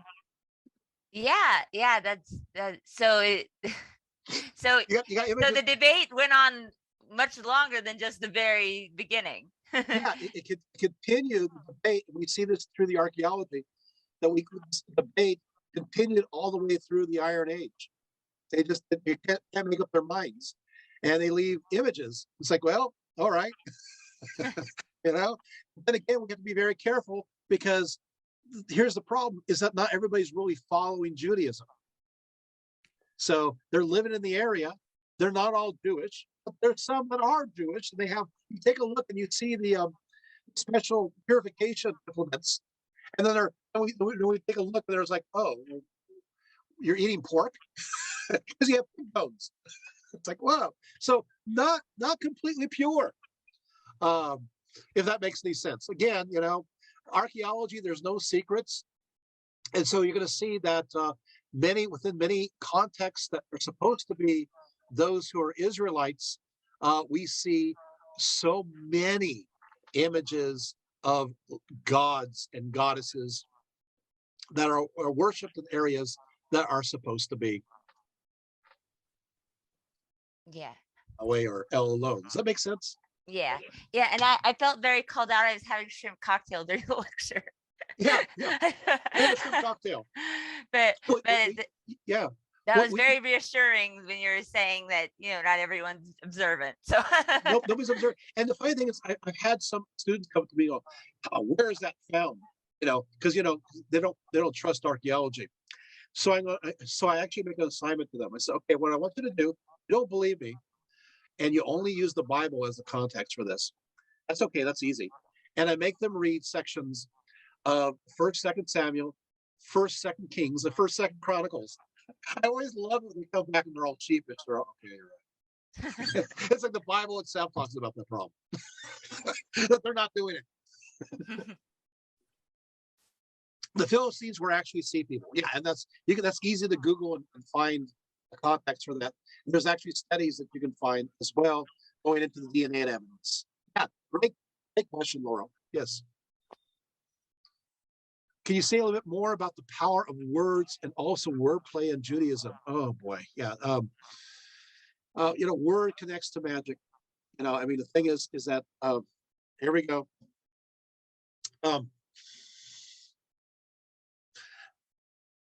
When we talk about Judaism, the name Yahweh, for example, we don't know exactly how that word actually sounded. So we're kind of in an interesting situation here. But in Judaism, you have each Hebrew letter as also sacred. So even pronouncing the Hebrew letters can be a sacred practice.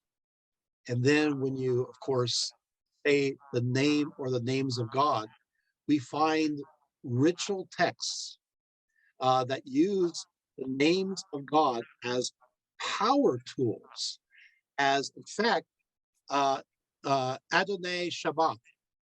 Adonai Shabbat is an example. Did you hear what I just said? Adonai Shabbat. This particular power word becomes so popular that it enters into even Greco-Roman magical practice. And we find this word even within the Nag Hammadi library in Gnostic work mixed in. And a form of Gnosticism that's known as Sethian Gnosticism.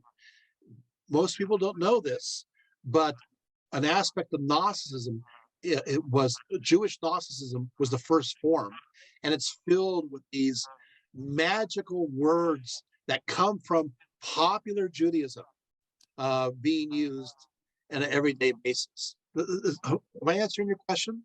I think I am. Yes, absolutely. I thought it would probably be a very huge topic, but I knew you would have something to say, and your first several words were just very profound. That word connects to magic. Yes, so it is magic. Yeah. And so what's interesting is if we do a study, we take a look at the Hebrew Bible, and even though we have it translated in English as different kinds of things, in Hebrew, the original meaning of many of these words, there's not a prohibition against magic per se. It's just looked at as using, it's the idea of using the power of God with permission. Does that make sense? You're using the power of God. It goes against the idea of ventriloquism. One of the sections there, you see this in Deuteronomy. It's like, we're against ventriloquism. It's against, using or manipulation. But if you're using the words or the names of God in a context that's considered holy, then it's not magic. It's just a miracle. God's working with you. The hadas. Even oh boy, I love. You can see I love this topic just a little bit. It's just slightly interesting to me, maybe, right? I do want to mention one bit. I gotta go there if I can even find it here. Yeah, here it is. Maybe I don't have it here. Maybe not. Okay. Well, I'll just say this. Many of these magical practices we actually find integrated into Jewish holidays. So you do have magical aspects kind of within some of these holiday contexts, and it's not looked at as magical, but it is. Even the idea of putting vegetation on the bima, right? The idea connects to the concept of fertility. Oh yes, I found it. Oh, here it is. Okay. You have here. Let's see. Yeah, here it is. So good. Now, you may want to look this up. It's not magical, but it is magical. Here it is. And I think this, Jane, this is what you're looking for when it comes to this. According in Sukkot, it's the third Jewish holiday. Starts in the wilderness, right? There is something called the lulav, right? You ever heard of the 4 species? So the 4 species is that you have the lulav, Lulav, which are the fronds from a date palm. You have the hadas, which is the sprigs of myrtle. You have an arava, there are willow branches with leaves on it. And finally, you have the etrog, which is a yellow citron. According to Leviticus, of course, the 4 species are bound together. And what you do, and you can see this being done, what you do, they're carried in processions. And what you do is you wave them ritually in 6 distinct directions: north, south, east, west, above, and below. Now, you can go on YouTube, you can see them doing this.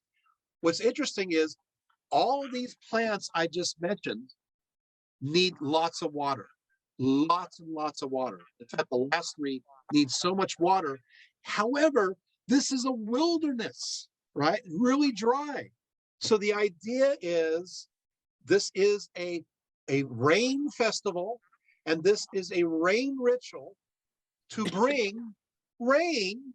And so it's being attracted by the representation of these particular plants that are thirsty. They need water. And so this is an ancient magical practice that becomes part of Sukkot. Isn't that fun? Anyway, does that help, Jane? Oh, yes, that is very I interesting. mean, think about it. When if you, I think many of you have seen this done before. You think, wait, why are they waving this? Oh yeah, there's an ancient meaning behind it. So yeah, you're going to see this if you take a look at the Hebrew Bible, and a lot of the rituals and ideas are still in modern day Judaism today, has these earlier ancient ideas. Even some of the dietary practices that don't seem to make any sense.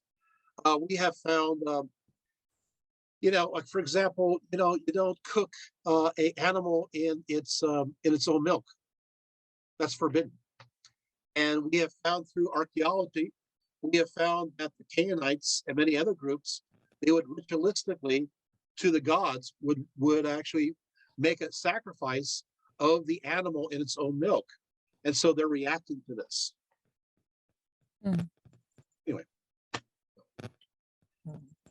That's an ethical, that's also an ethical concern. They didn't want the mother of the milk, the milk of the mother to reunite with her own child. Right. Yes. Yeah. Yeah. And yet the Canaanites were doing this. So I did not know that. Yeah. Yep. Wow. Interesting. So it was Thank you. so it's prevalent in their culture. Yeah. Thank you so much. Yes, Yerub? Oh, or you liked it. Yeah. Some other questions. Yeah, dietary restrictions are so interesting. Like, can I tell you some more on dietary restrictions? I don't know if I can, but piggies. You have ancient Israel, and you have a region. It's called the coastal area, the coastal plain, and you got some hills, and then you have the inland.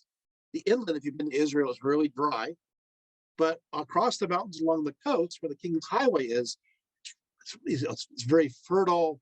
Lots of rain, And so what I love about this is I was there in Israel one time, and you see the clouds.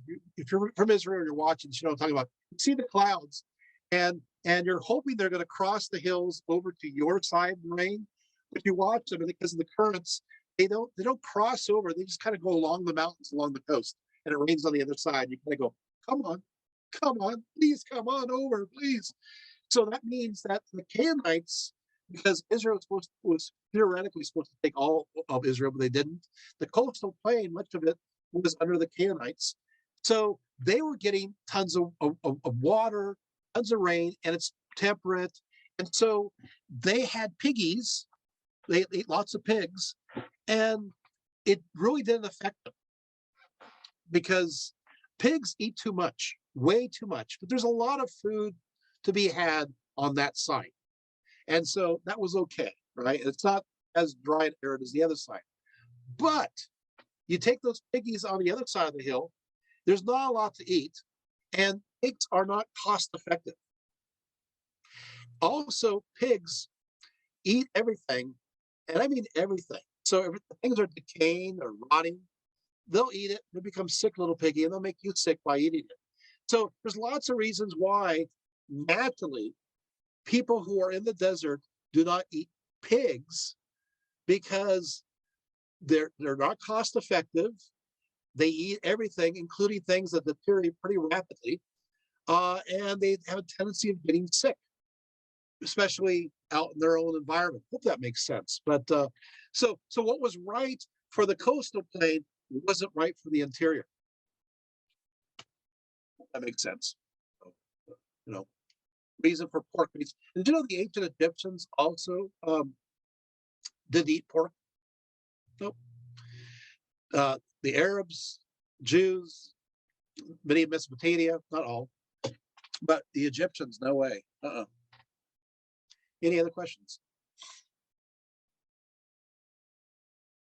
Oh, and of course, you know, obviously seafood, those are bottom dwellers. And in ancient times, the rivers were toilets.